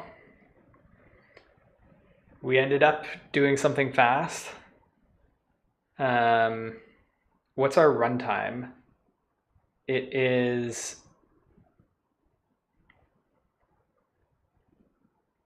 it was this. We changed it to be, well, no, actually, because we're still bounded by this pre-processing, which is n squared.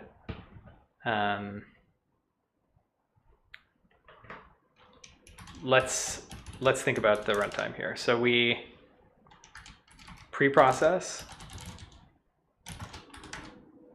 That's going to take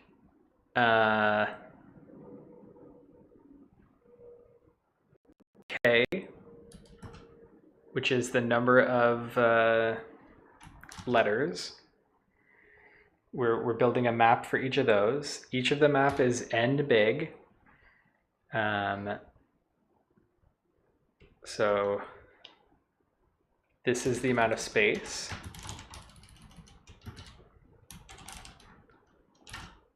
How much time is it? So it's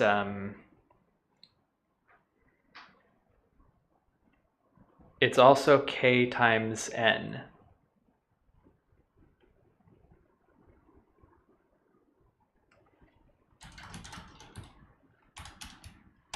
Then the iterating, you know, the building the breadcrumbs.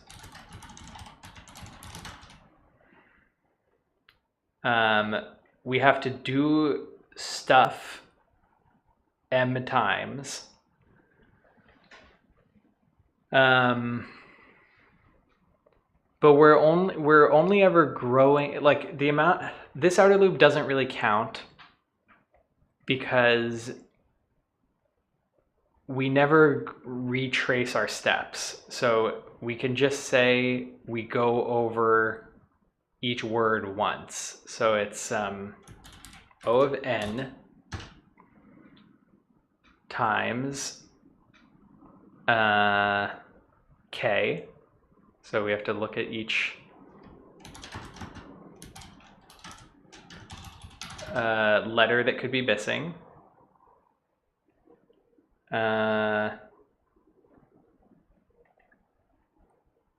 How many it points to is a difficult number to encapsulate. It's kind of like the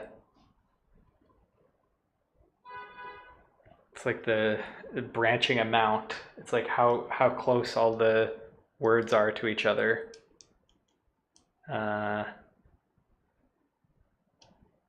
We can bound it though, because it's only words that are away by one letter. So they can't, not, I guess all the words could be away from each other by one letter.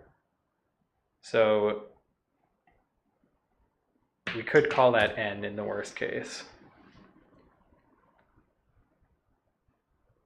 Kind of, like, but then it would be really fast because we'd never have to we would immediately find the answer. The answer would be one away from the thing. So I don't know how to say what this variable is. It's like some branching factor of the word list.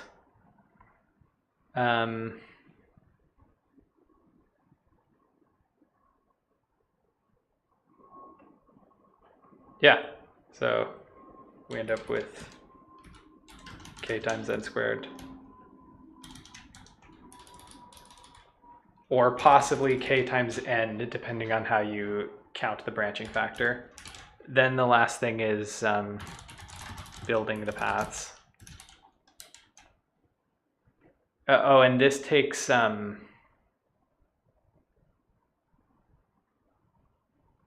this should be O of n space, because we're storing, I don't know, it could be n squared. It's O n times the branching factor, so it could be n squared space. But I'm sure there's a way to put a bound on the branching factor that I'm not sure how to do. And then when we build the path,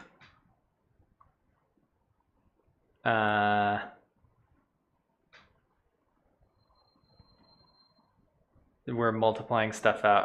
I'm not sure how to analyze this.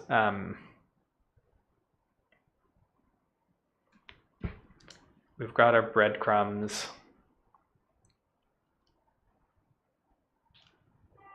It's something like n squared, because you're multiplying out the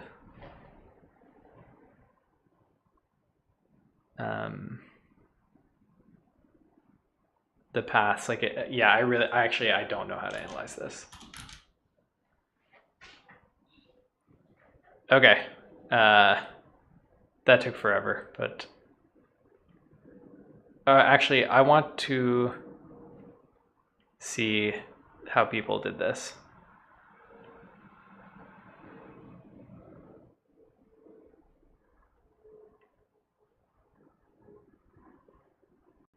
They've got a lot of factors in here too. Did they explain what they're... No.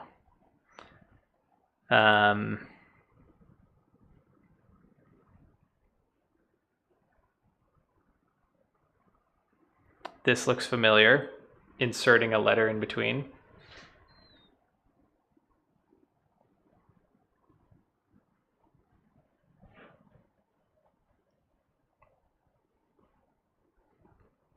And then doing some kind of depth first search. This actually looks very similar. Very similar. Like, yeah, I think this is basically doing what we're doing. All right, good enough then. Let's go on to the next one. Word ladder. Start the timer. Hard. A transformation sequence from word begin word to word end word using a dictionary word list is a sequence of words begin word to S1, S2, etc. to SK, such that every adjacent pair of words differs by a single letter. Every SI for I between 1 and K is in word list. Note that begin word does not need to be in word list. S of K equals end word. Given two words, begin word and end word, and a dictionary word list, return the number of words in the shortest transformation sequence. Okay. We know exactly how to do this. And I am not going to rewrite this code because it's the same as in the last thing. It's just a little simpler because we don't have to build the answer at the end.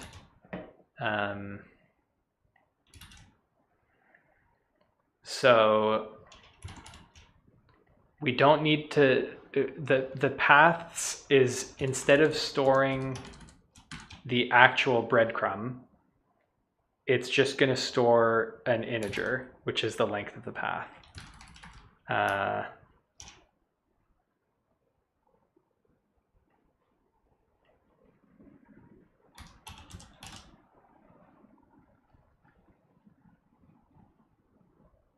So from begin word, it's 0. It's the length of the path from the begin word. Then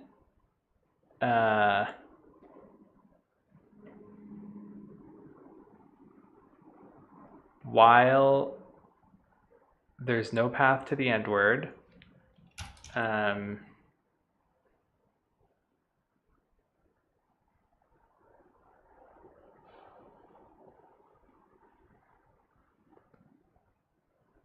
this is all the same. It's just that paths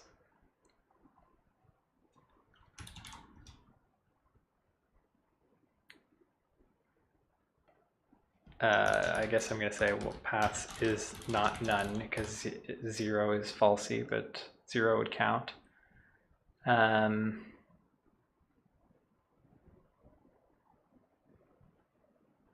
Or actually, no, I do want that because I want to stop if we find the answer 0. Or yeah, if I want to stop, then I have to do that. We're not appending anything. We're just saying equals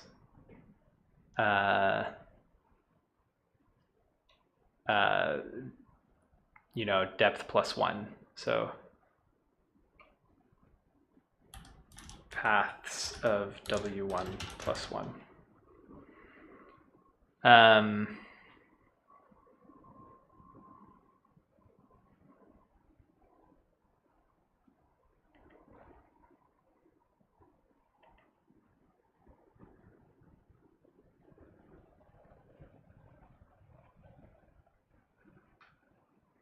And then at the end here, we just return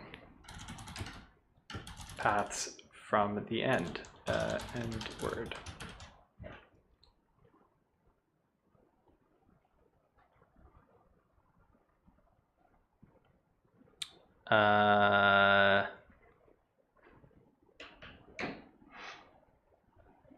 If I'm ending up with a list, then I'm doing something wrong where I still have a list somewhere.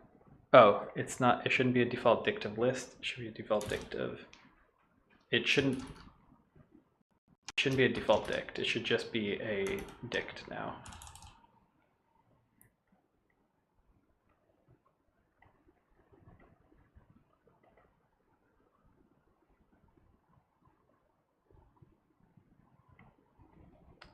While end word not in paths. That's what I mean to say.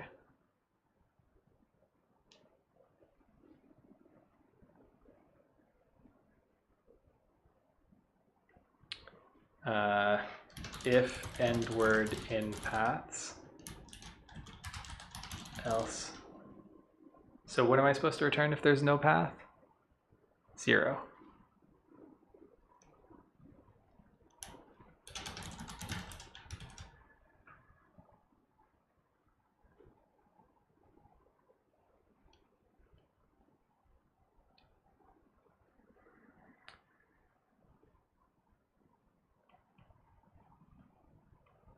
Am I off by 1? Yes, I think I should start.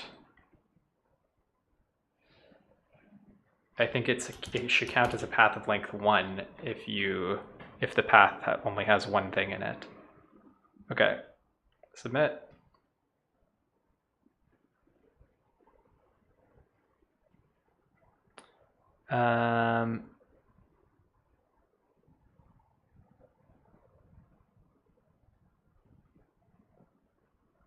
Expected 2, I said 3. Shouldn't this be a path of length 1? You just go from A to C instantly? And I said 3, but they expect 2, but even 2 seems wrong. Oh, I guess A comma C, that counts as 2. Well, if that counts as 2, then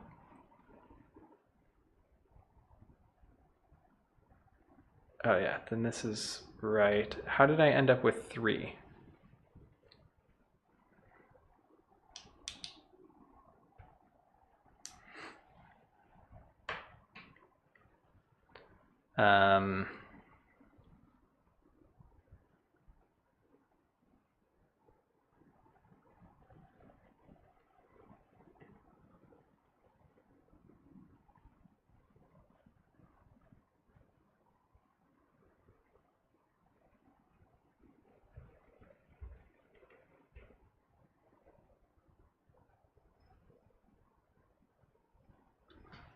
Paths is a confusing...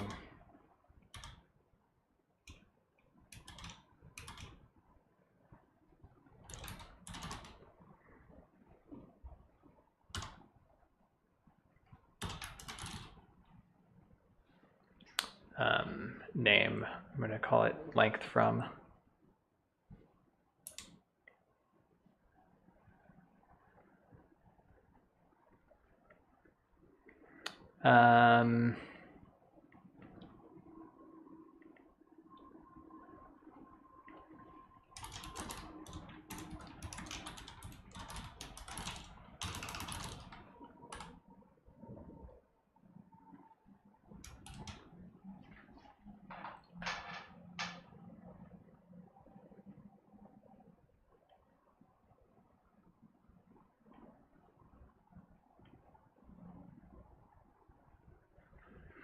This is confusing, and it's going to be hard to debug also.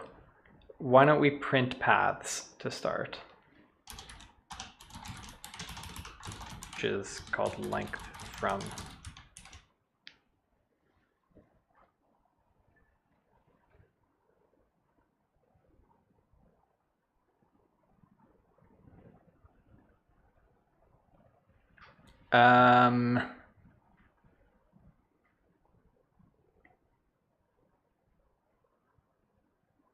So A should be 1. Oh, I guess if I started at 0, I'm going to replace it with 0 plus 1.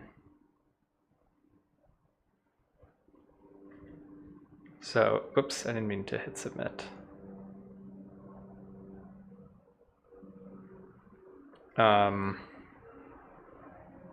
Did I hit submit? I don't.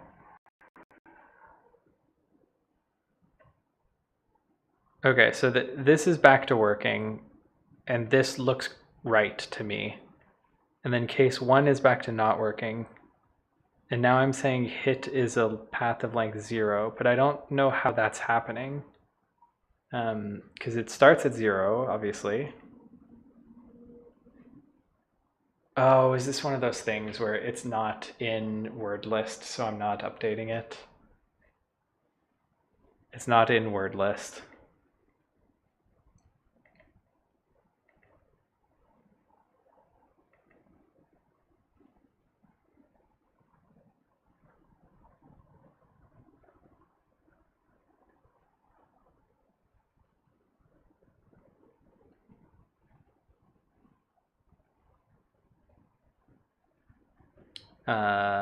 But this is the part that matters.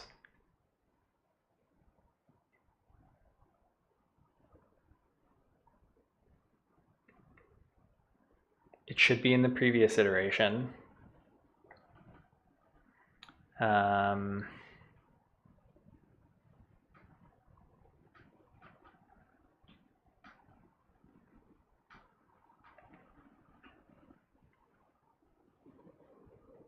Oh, okay. Well, what if we just say it's 1 and I visited it, so don't worry about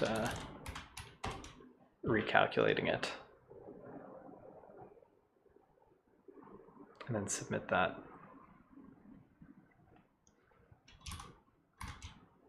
Ta-da!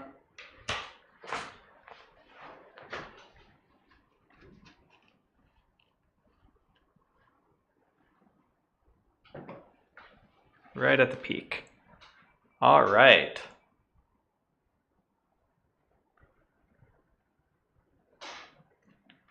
Next problem, 128, longest consecutive sequence, medium. Given an unsorted array of integers nums, return the length of the longest consecutive elements sequence. You must write an algorithm that runs in O(n) time. I was gonna anyway. You don't need to tell me how fast it needs to be. I was already gonna make it as fast as I can. The longest length of consecutive elements. Okay, so going from left to right, I can remember the best so far. I can remember my current streak.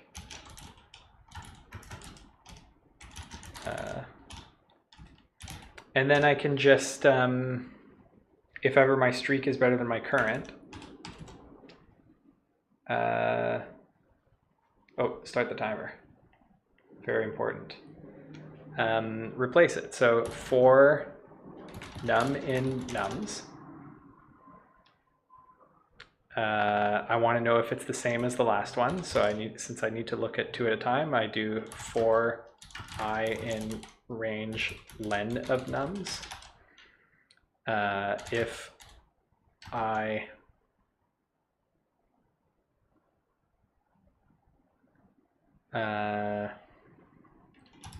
let's do it without the conditions first. So nums of I minus 1 equals nums of I. If that's the case, then current increments. If it's not, then you lost your streak.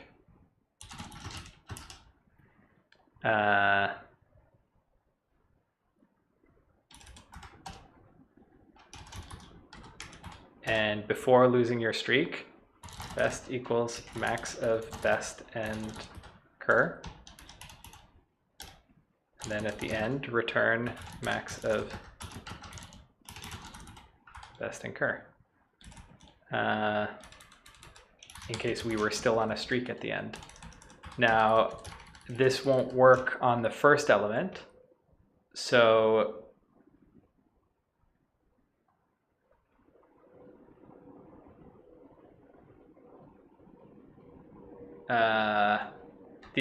so why don't we start cur at 1? We're on a streak of 1.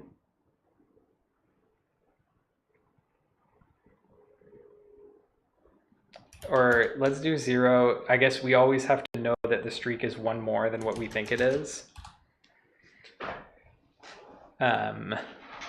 Because we're counting all the times when it matches, which is going to be 1 less than all of the letters in there. And can we just skip? Can we just skip the 0th index, since that's never going to be, yeah, we can just skip the 0th index, so this should work.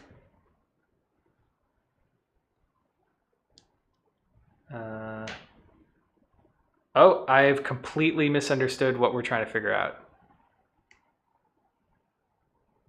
Consecutive means +1. Okay, well that's fine. That just means I need to do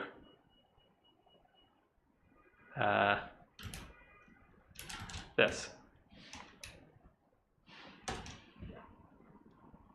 I was thinking like duplicate.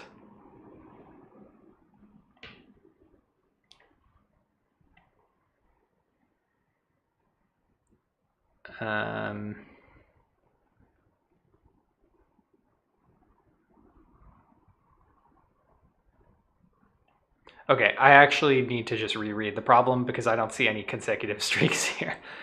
Given an unsorted array of integers nums, return the length of the longest consecutive elements sequence. So 1, 2, 3, 4, 1, 2, 3, 4 I get.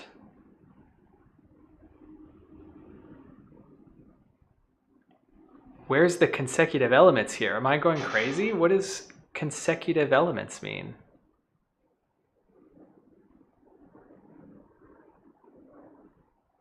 I literally only see 0 to 1 as consecutive elements.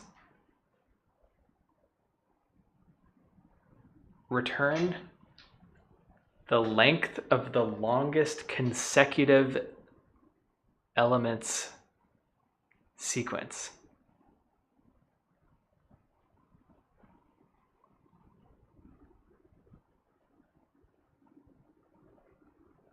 Oh, hold on. As in, like, go through the... Oh my god. Okay. Okay. So, my answer would work if you started by sorting, but you're not allowed to start by sorting. Because that would be n log n time. It's saying there's 0, 1, 2, 3, 4, 5, 6, 7, 8, 9 in here. It's not talking about the order of them. All right, so now that I actually understand what the hell the question's asking, it helps to look at examples. I usually skip that and just try to solve the problem.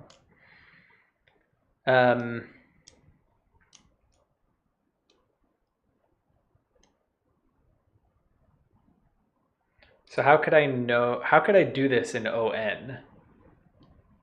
Like the obvious thing is you do you sort and then you iterate through doing this, and that's n log n.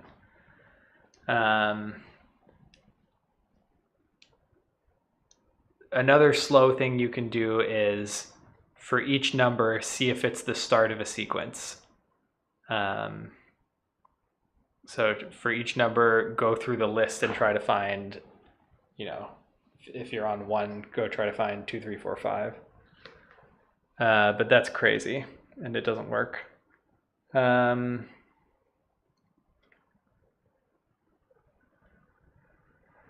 next thing I'm thinking is something along the lines of building intervals.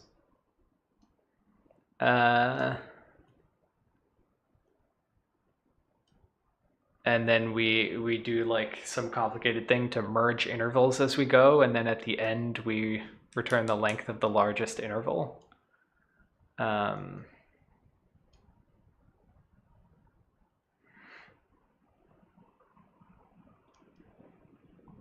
That's going to end up having some logs in there because we're going to have to search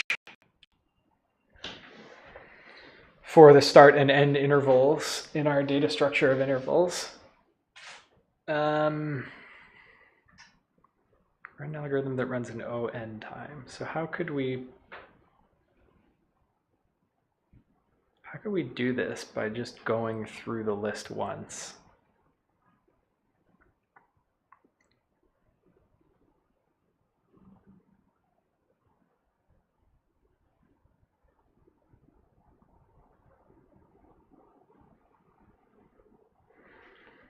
The other thing I'm thinking is like have a bunch of candidates that you remember, and then as you go you expand them. But that's the same, that's the interval thing. Then you have to merge them sometimes, because I'm gonna find 1 and then 3, and then I have to know that 2 merges them.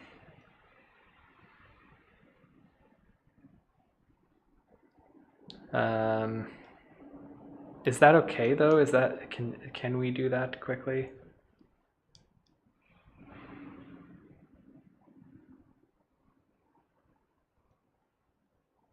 I don't see how.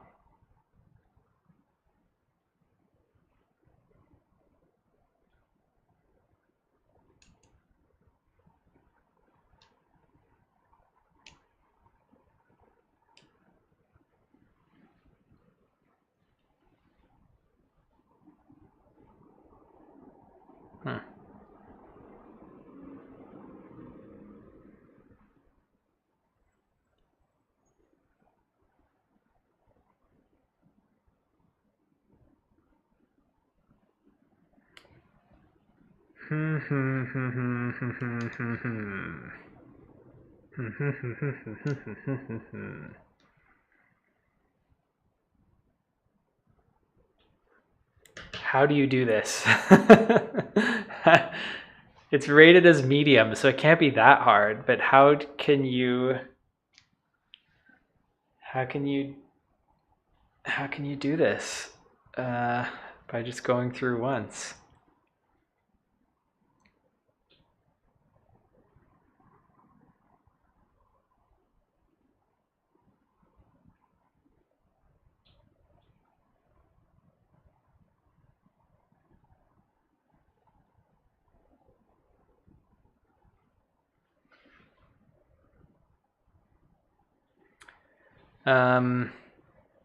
Like it should be easier than sorting because you know the amount that they're separated by. which is 1, but I'm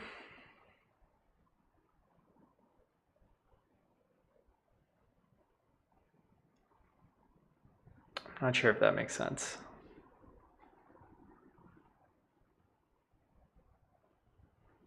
I keep coming back to the idea of remembering intervals.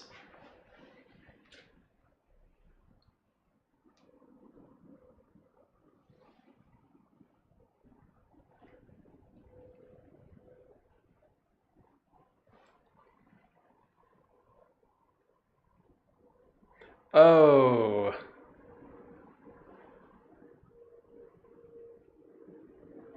Okay. Here's a weird way to do it. You store a hash map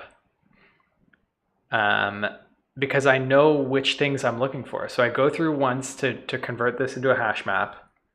And then for each thing, I just check if the +1 is in there or the -1 is in there, and I build my chains.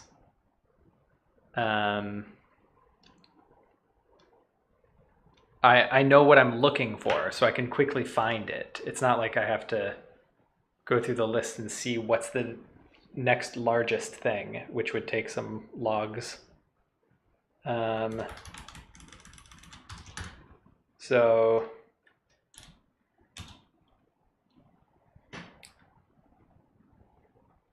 or like I don't need a hash map. I can just have a set. So nums equals set of nums.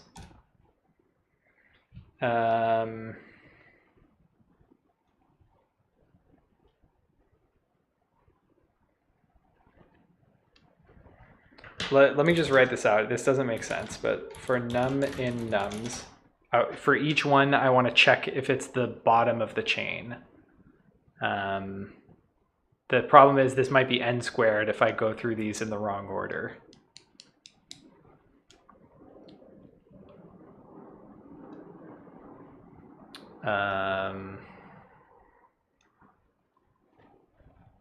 I might be able to I'm back to the stupid intervals. Can I fix that by doing the stupid intervals?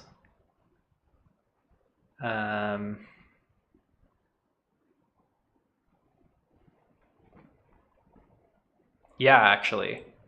I can actually.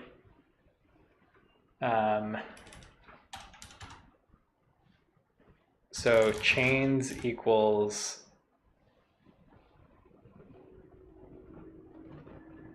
empty list for now. We'll make it a list for now. That's not a good way to do it though, but well,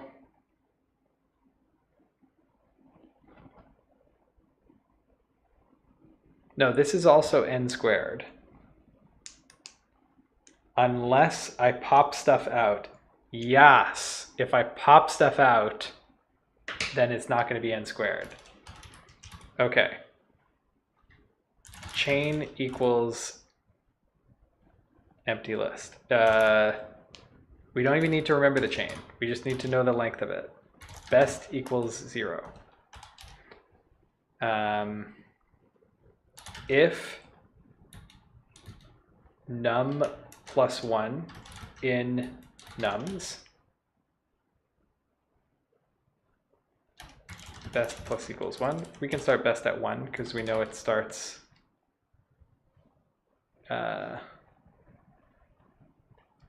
we know that the number is in there.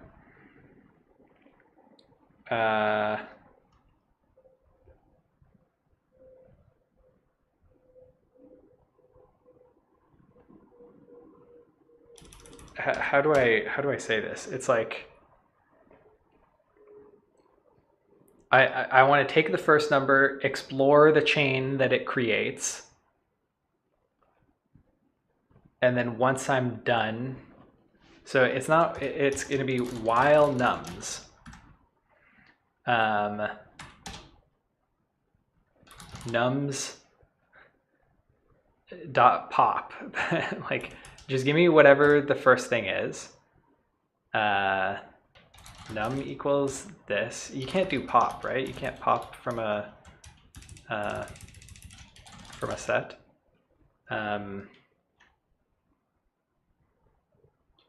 S equals set of 1, 2, 3. S dot pop S. You can pop from a set. Perfect. Okay, so pop num out. If num plus 1 is in there, then increment it by 1. If num minus 1 is in there, best plus equals 1. And pop those out. Nums dot pop num plus 1, pop num minus 1.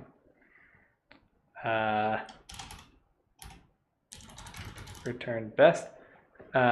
Here I shouldn't be incrementing best. I should have current equals 1. Current plus equals 1. And best equals max of best and current all the time.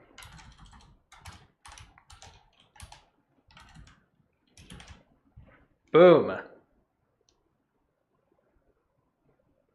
Pop takes no arguments when given. Oh, yeah.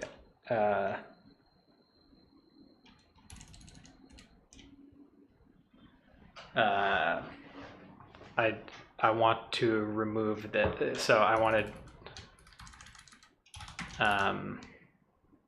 how do you delete a specific element from a set? Nums dot, it's not delete, Python, S equals set of 1, 2, 3, S dot delete, S dot remove.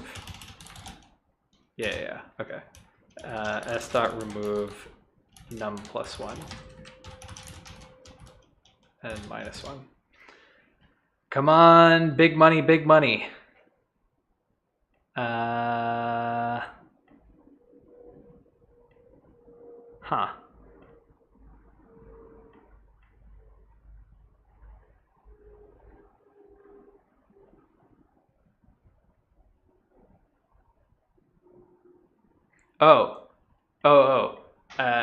I then have to continue with that chain.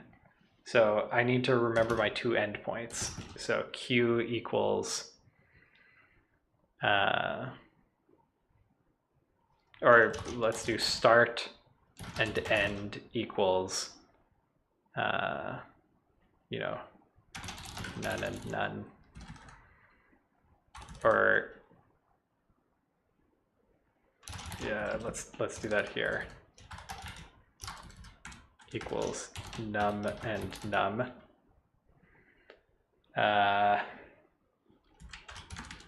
If end plus 1 is in nums,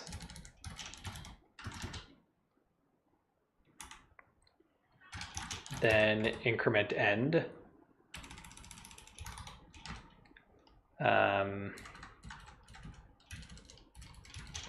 If start minus 1 is in nums,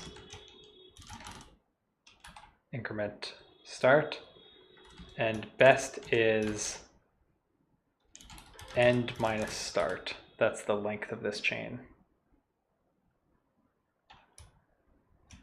We don't have a cur.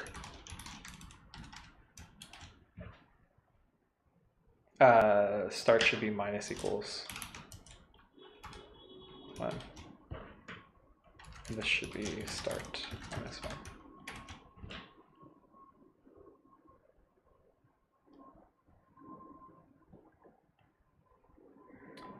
All right, nowhere near the right answers yet.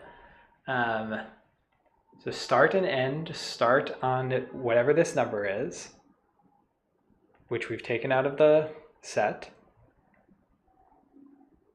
If you can go farther right,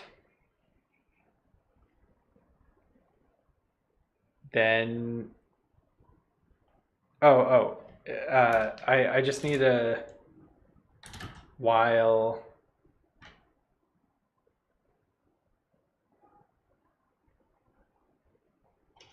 this can be a while. And this can be a while. So keep growing left and right.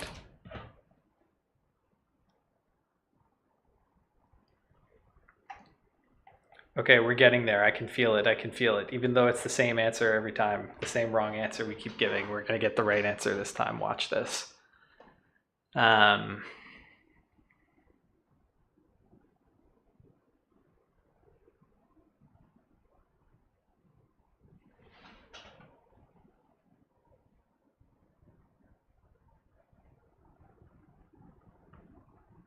While end plus 1, you increment end.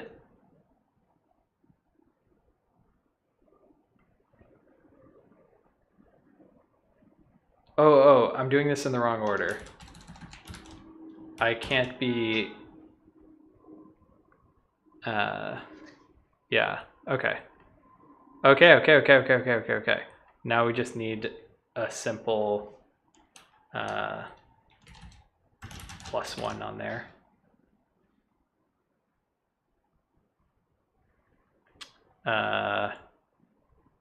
Submit.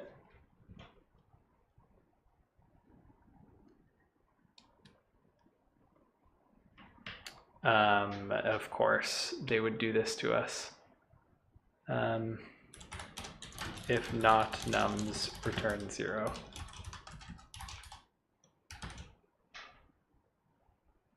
Come on. Submit.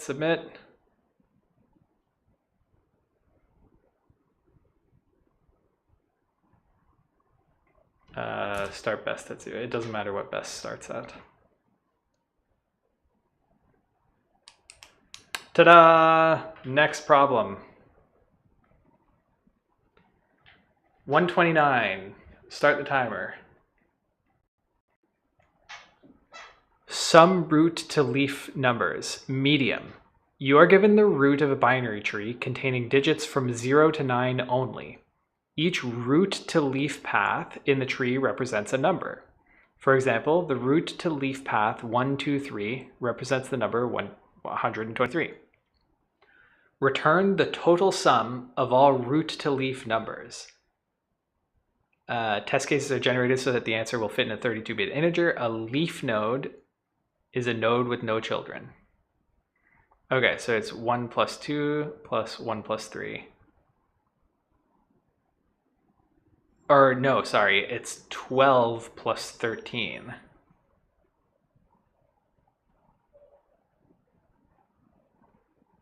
So this is 40 plus 491 plus 495. Yeah. Okay. It's an interesting problem. So it's oh,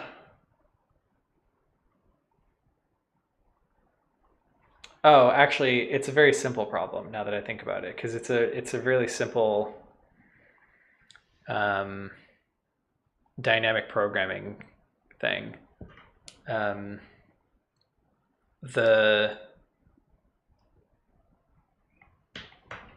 You're returning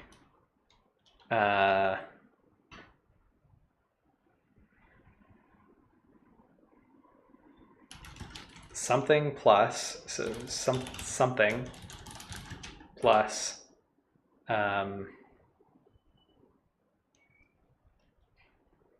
sum numbers, self.sum numbers. We're gonna have to do a from func tools import cache on this. Sum numbers of root.left plus root.right.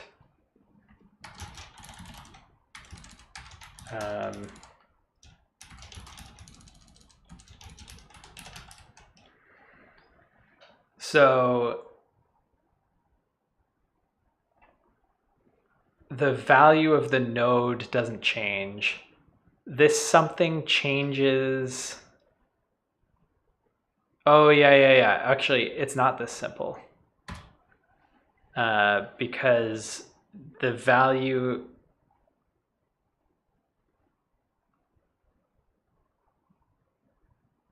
this value depends on this value, like the value of this depends on that value. But it doesn't change, so I can do it. I just need to say, let's add a sneaky extra value here, which is the prefix.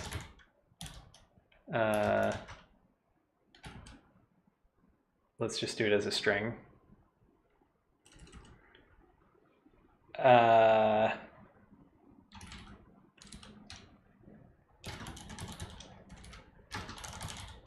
Prefix plus root.val, prefix plus root.val.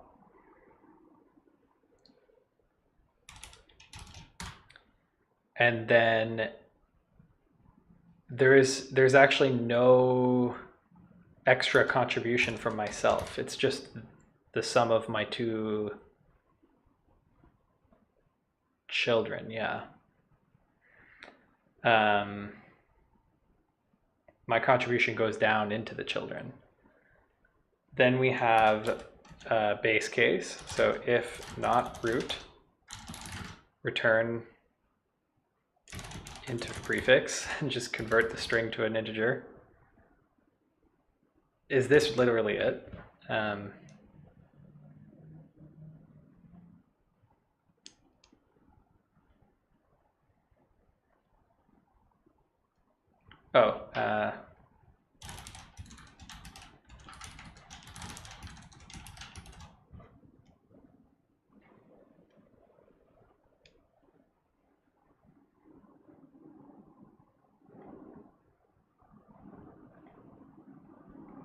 So the 1, 2, 3 example should be 25 because it's 12 plus 13.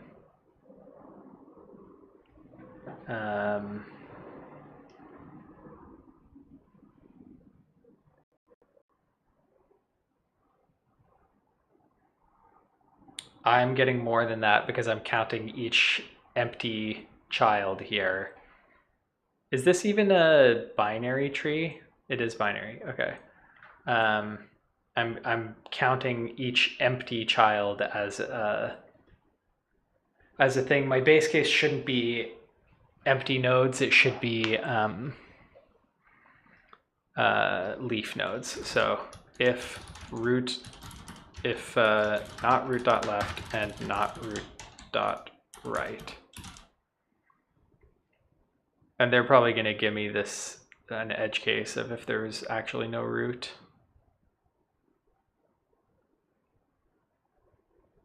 Yeah. Okay. If not root, return 0. And this is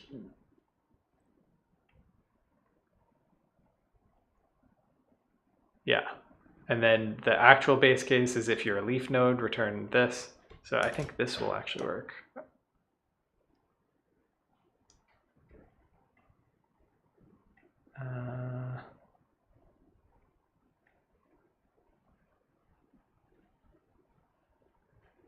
I'm forgetting to add myself to the prefix plus root.val.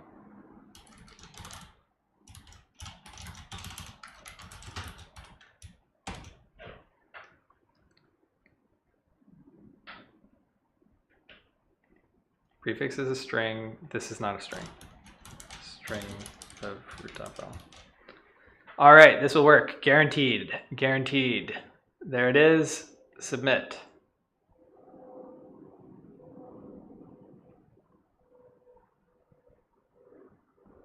Boom. Next question. Start the timer. 130, surrounded regions, medium.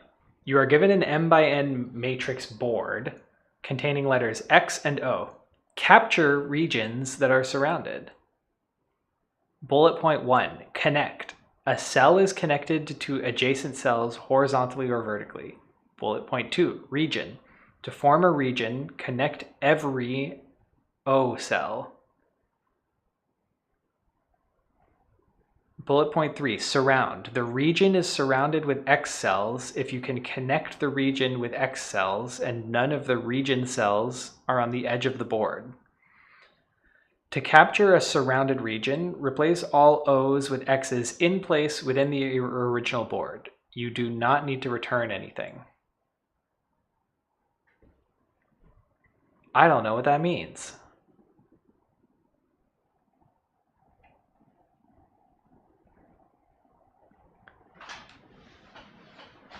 Capture regions that are surrounded. Okay, so these are giving me definitions. Surrounded means the region is surrounded with X cells if you can connect the region with X cells and none of the region cells are on the edge of the board. The region is surrounded with X cells if you can connect the region with X cells.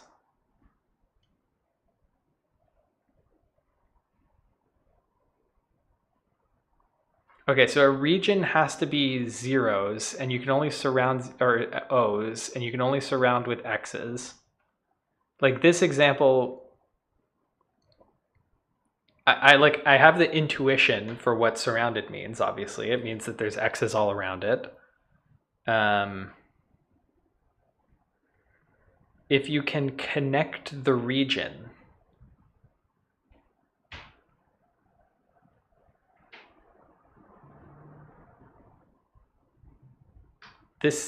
I don't know what connect the region means. I have the definition of connecting a cell.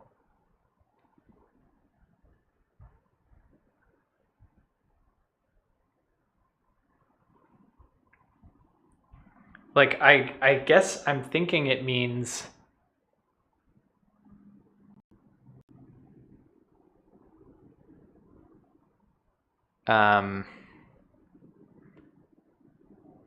replace. I think what it's asking me is replace O's with X's if the O's are islands, basically, if they're surrounded by X's.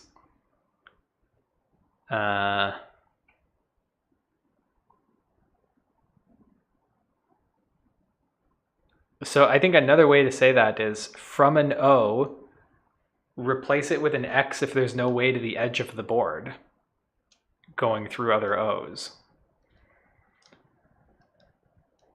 So we can kind of dynamic program our way from the edges inwards. And then anything that didn't get saved, like if it didn't get connected from the edge, then it needs to get converted into an X. That's what I think it's saying. So convert every O that isn't connected to the edge of the board. So we're doing some flood fill stuff. We're doing it from the edges of the board because that's the easiest way. So basically for cell in edge, in edges, we'll define these things.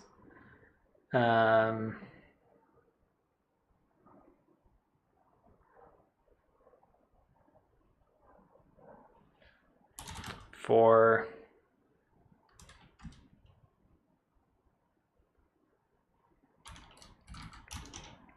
cell 1, for cell, or visited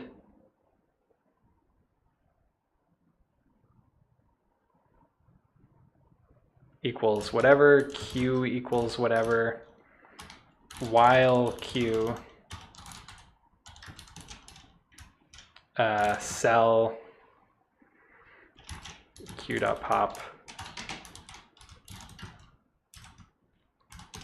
find the cells that are adjacent. So for up, down, left, right.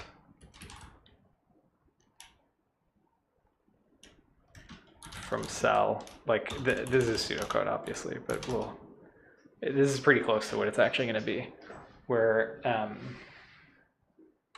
our queue doesn't start with empty, our queue starts with all of the stuff on the edges. And so does our visited.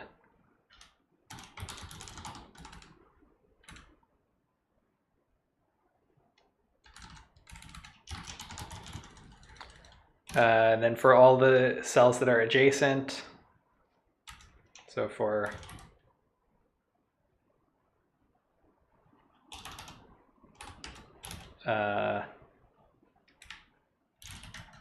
cell 2 in up, down, left, right,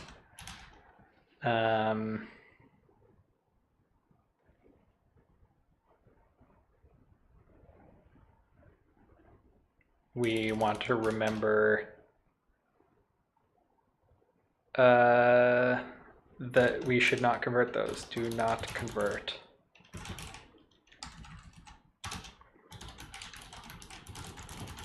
Append cell 2. Then at the end, for cell, if we'll make this a set. If cell not in do not convert, cell equals X.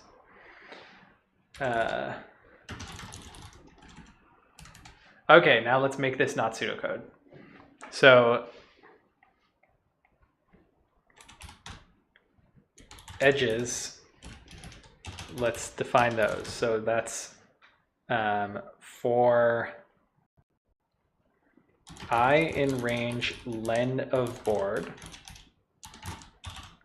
edges dot append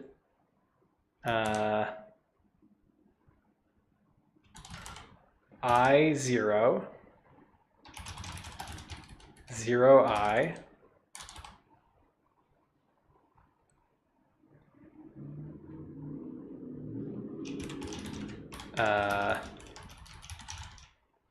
len of board. Does it say it's a square? No, it's m by n, so I gotta be careful.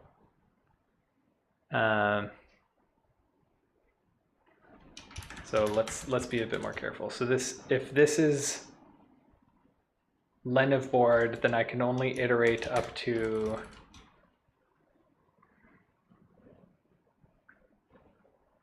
this would be the first index.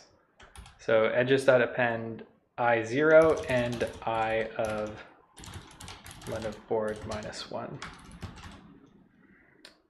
And then for basically do it again, but for board of 0,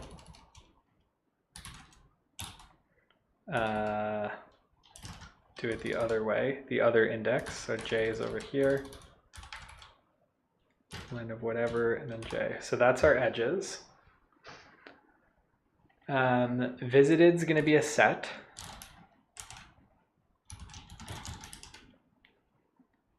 Of tuples. These are just coordinates. Q is going to be from collections import DQ. DQ is going to be edges. While we still have stuff to traverse from edges,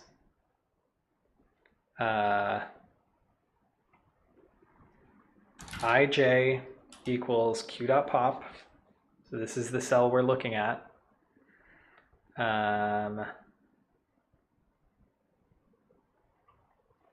For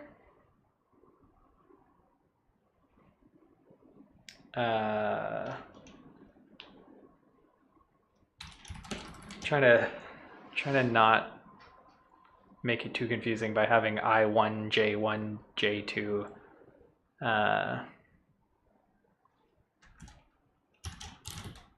These are the cells that are adjacent. So let's call it adjacent cell. Up, down, left, right means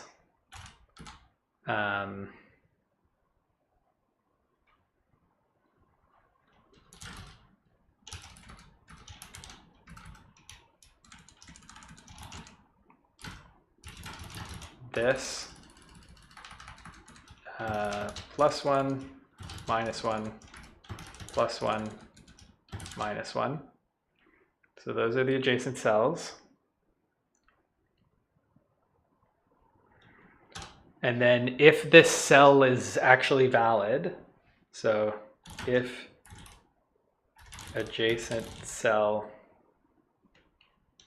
of 0 is between 0 and len of board -1,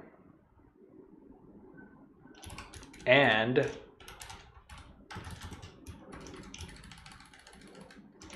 so we'll call this is valid.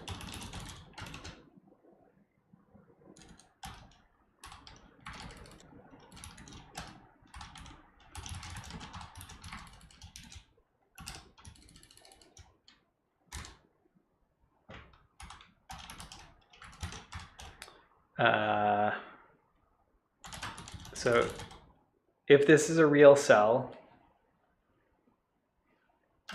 and adjacent cell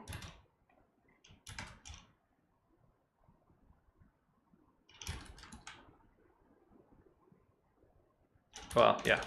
If it's a real cell, then you add it to do not convert.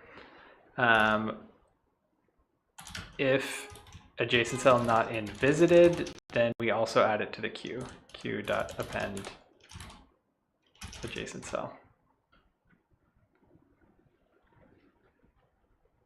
This is so horrible that the new line breaks right there. I'm just gonna do that. Okay, so now we're flood filling from the edges into the center. We're mapping out the cells to not convert. Now that we're done doing that, we're going to go through all of the cells. So for cell in, and that's hard to do, so we're just going to do for I in range len of board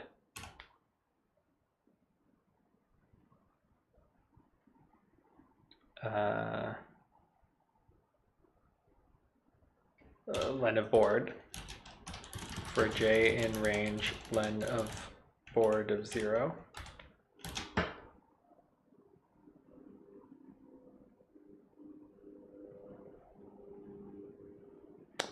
The other thing I just realized is if it's not, it's we're also only traveling through the x's. So I also want to say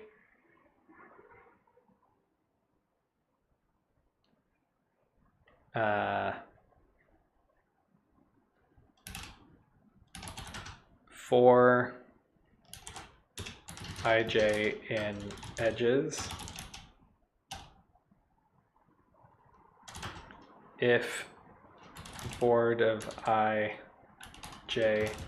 equals O, then I don't want it in edges. Edges dot remove ij.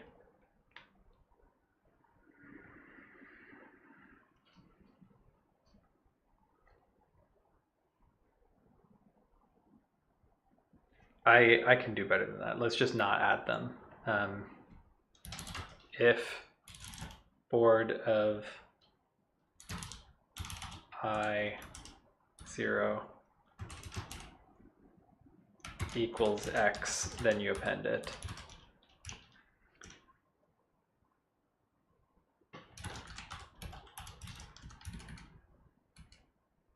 Well, that I'm actually going to keep it this way just because it's easier to read, even though it's a bit slower.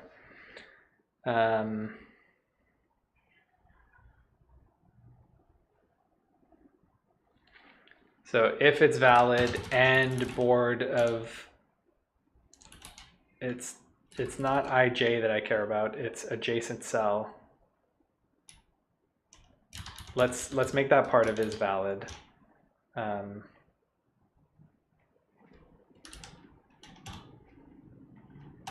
And board of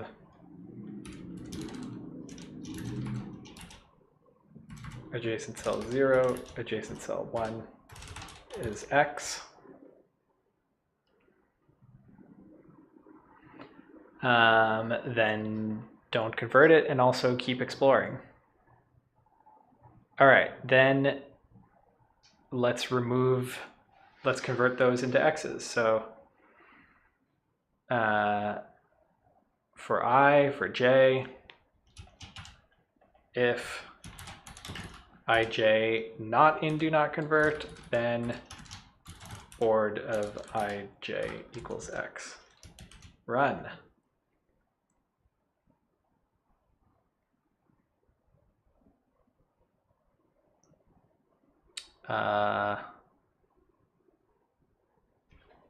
Just got an extra parentheses there. Let's try again.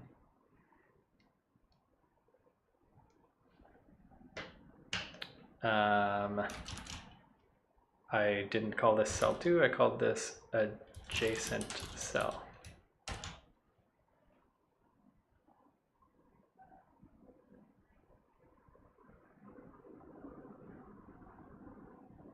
And I just also realized do not convert is the same as visited. Which also explains because I forgot to add stuff to visited. If it is valid,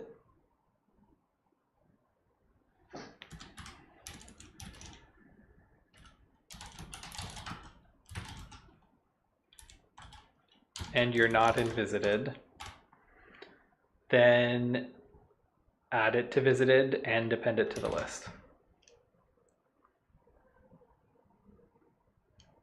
That's true. This is just visited now.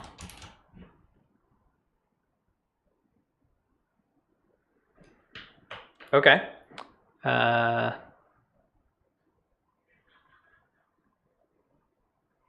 So we ended up converting this thing, which is adjacent to an edge and is an O.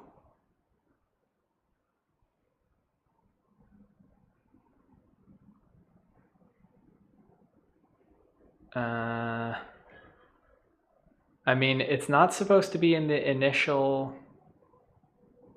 edges, so let's print edges and see if it is.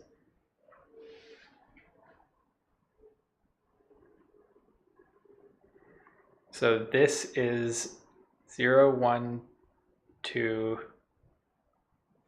3, 1.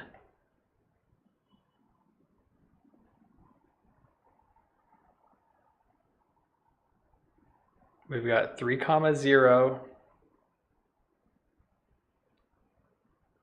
3, 2, and 3, 3, but not 3, 1. So it's not in visited.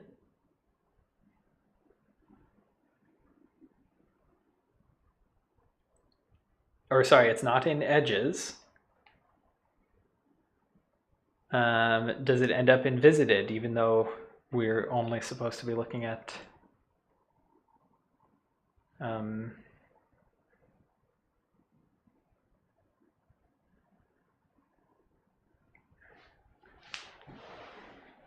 even though we're only supposed to be looking at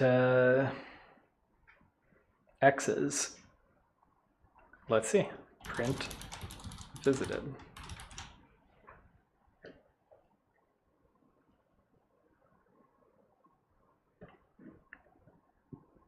So we're looking for 3, 1, and it's not in there.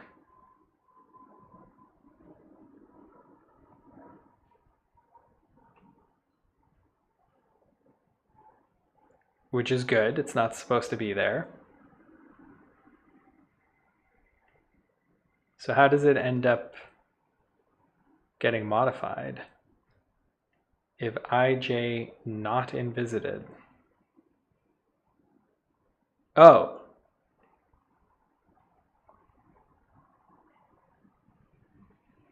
Wait, hold on. So I'm flood filling. I got confused at some point. I want to be flood fitting the O's to find the stuff that is safe. Everything that has been visited from the edges is not surrounded. So, and then everything else should be replaced. So now this should give me the answer. But I have to think about that over here too. Starting from the edges, I only care about the O's. It's the X's that I don't care about.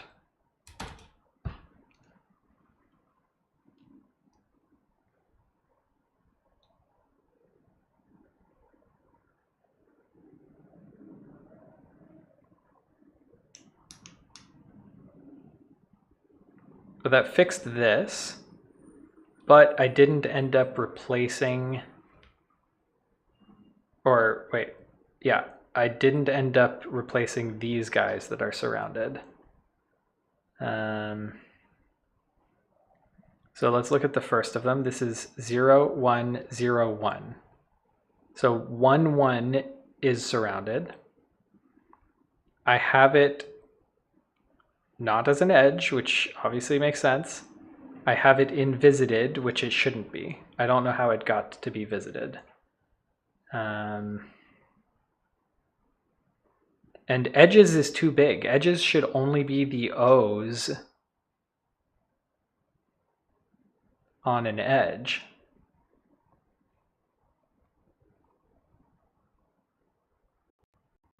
I'm trying to remove the X's. So why does edges have so much stuff?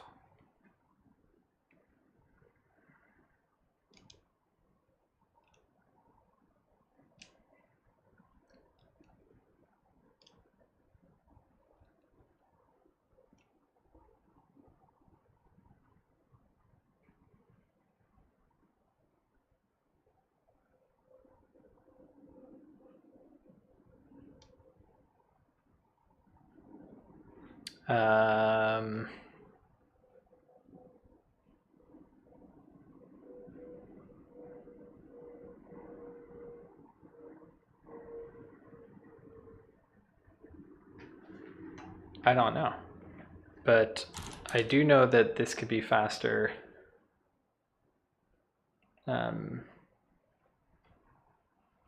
Because then removing it should be faster. These are all add now.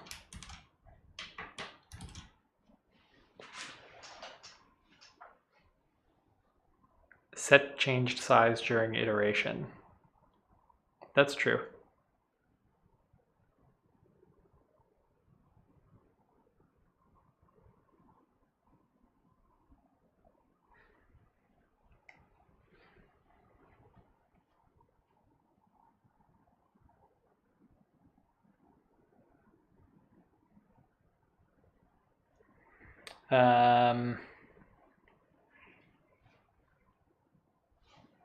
I mean, this is not a good way to do this anyway. It's just that the other way was harder to read.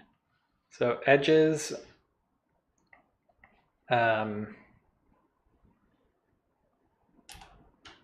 if board of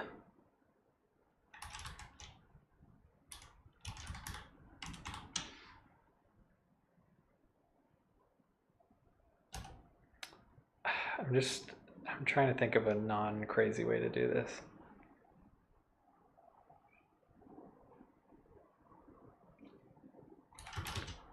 J equals 0.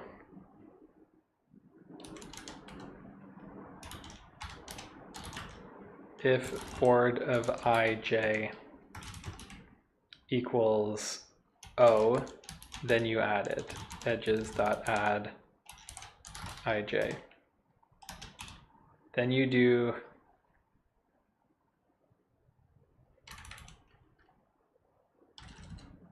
j equals this,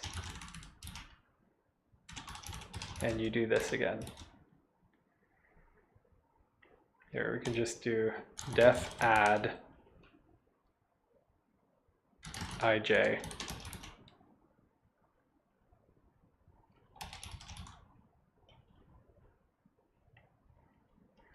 And then do add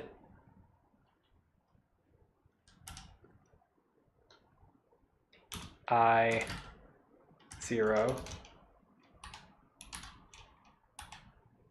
Okay, this is getting some semblance of normalcy.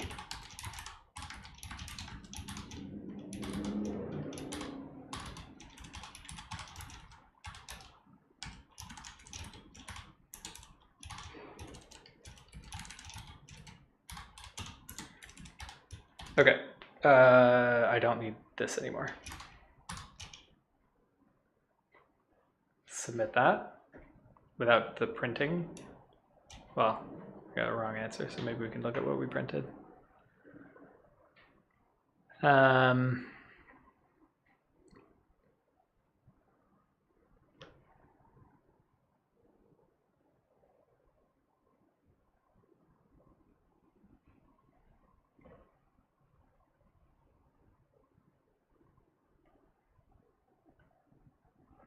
So hold on, let's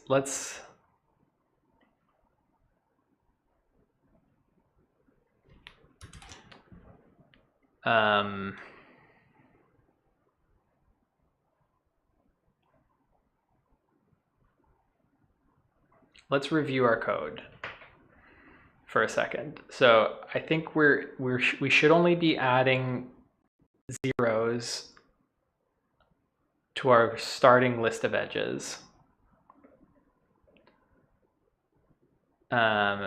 Visited, we start by having visited the edges. We start with a queue that is formed out of the edges. For each thing in our queue, we check if all of its adjacent cells that are actually on the board, that's what this is doing.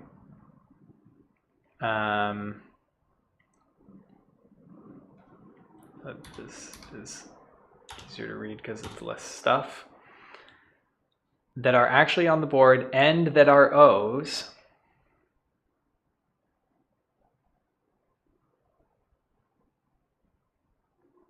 Then we traverse them too. So, well,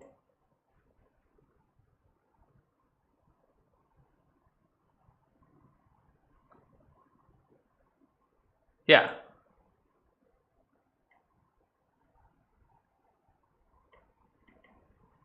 If we haven't visited it, then we say we add it to the list of things to visit. And then at the end, we should have visited all of the stuff, all the O's that are connected to edges. So then if we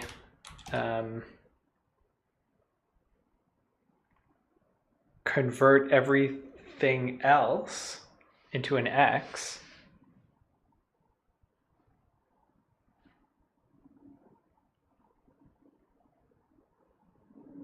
then we are not converting the stuff that is connected to the edge. So yeah, this should only be converting the isolated things. So why doesn't it work on this example? So here we've got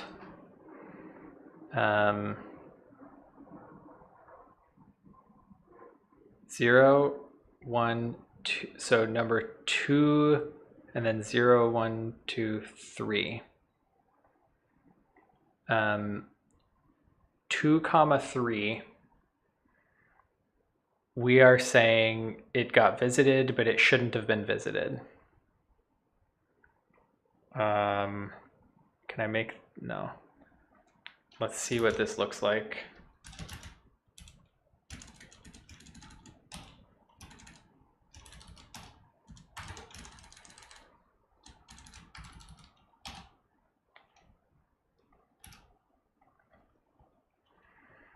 2, comma 3.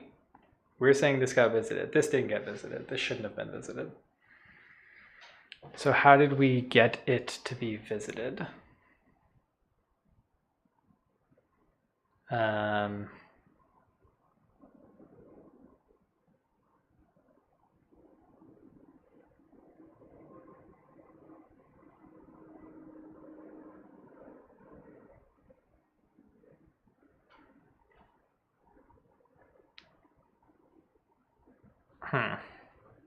And we're only ever going to adjacent cells. So up one, down one, left one, right one.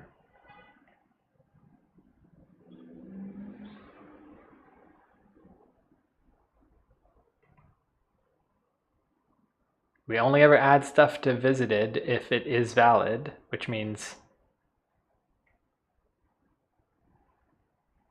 it's an O.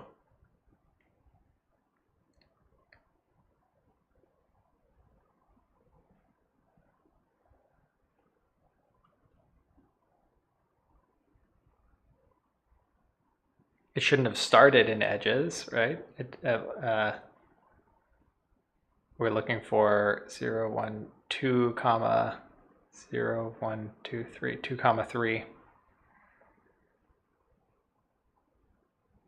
It started in edges. Oh, I'm not building my edges properly.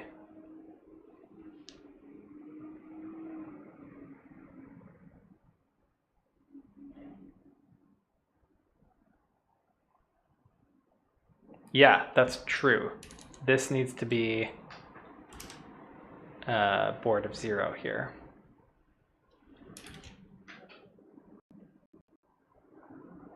Oh, okay. So that's probably it. Let's delete our print statements. That's guaranteed it. For sure, 100% it's going to work, except that this is not necessary. But yeah, it worked. Good. I knew it.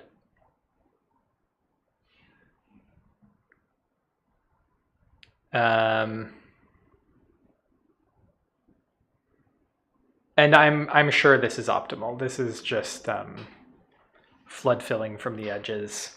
We're not visiting stuff that we don't need to visit. We'll take a look at some solutions in case there was some. There's no way there was a better way to do this.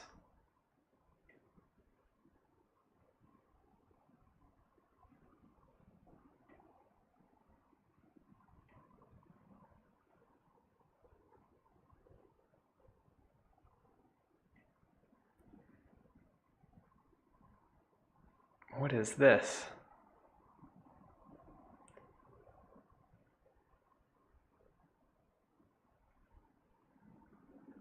Anyway, like depth first search, that's what we're doing. We're actually doing a breadth first search, but it's the same thing.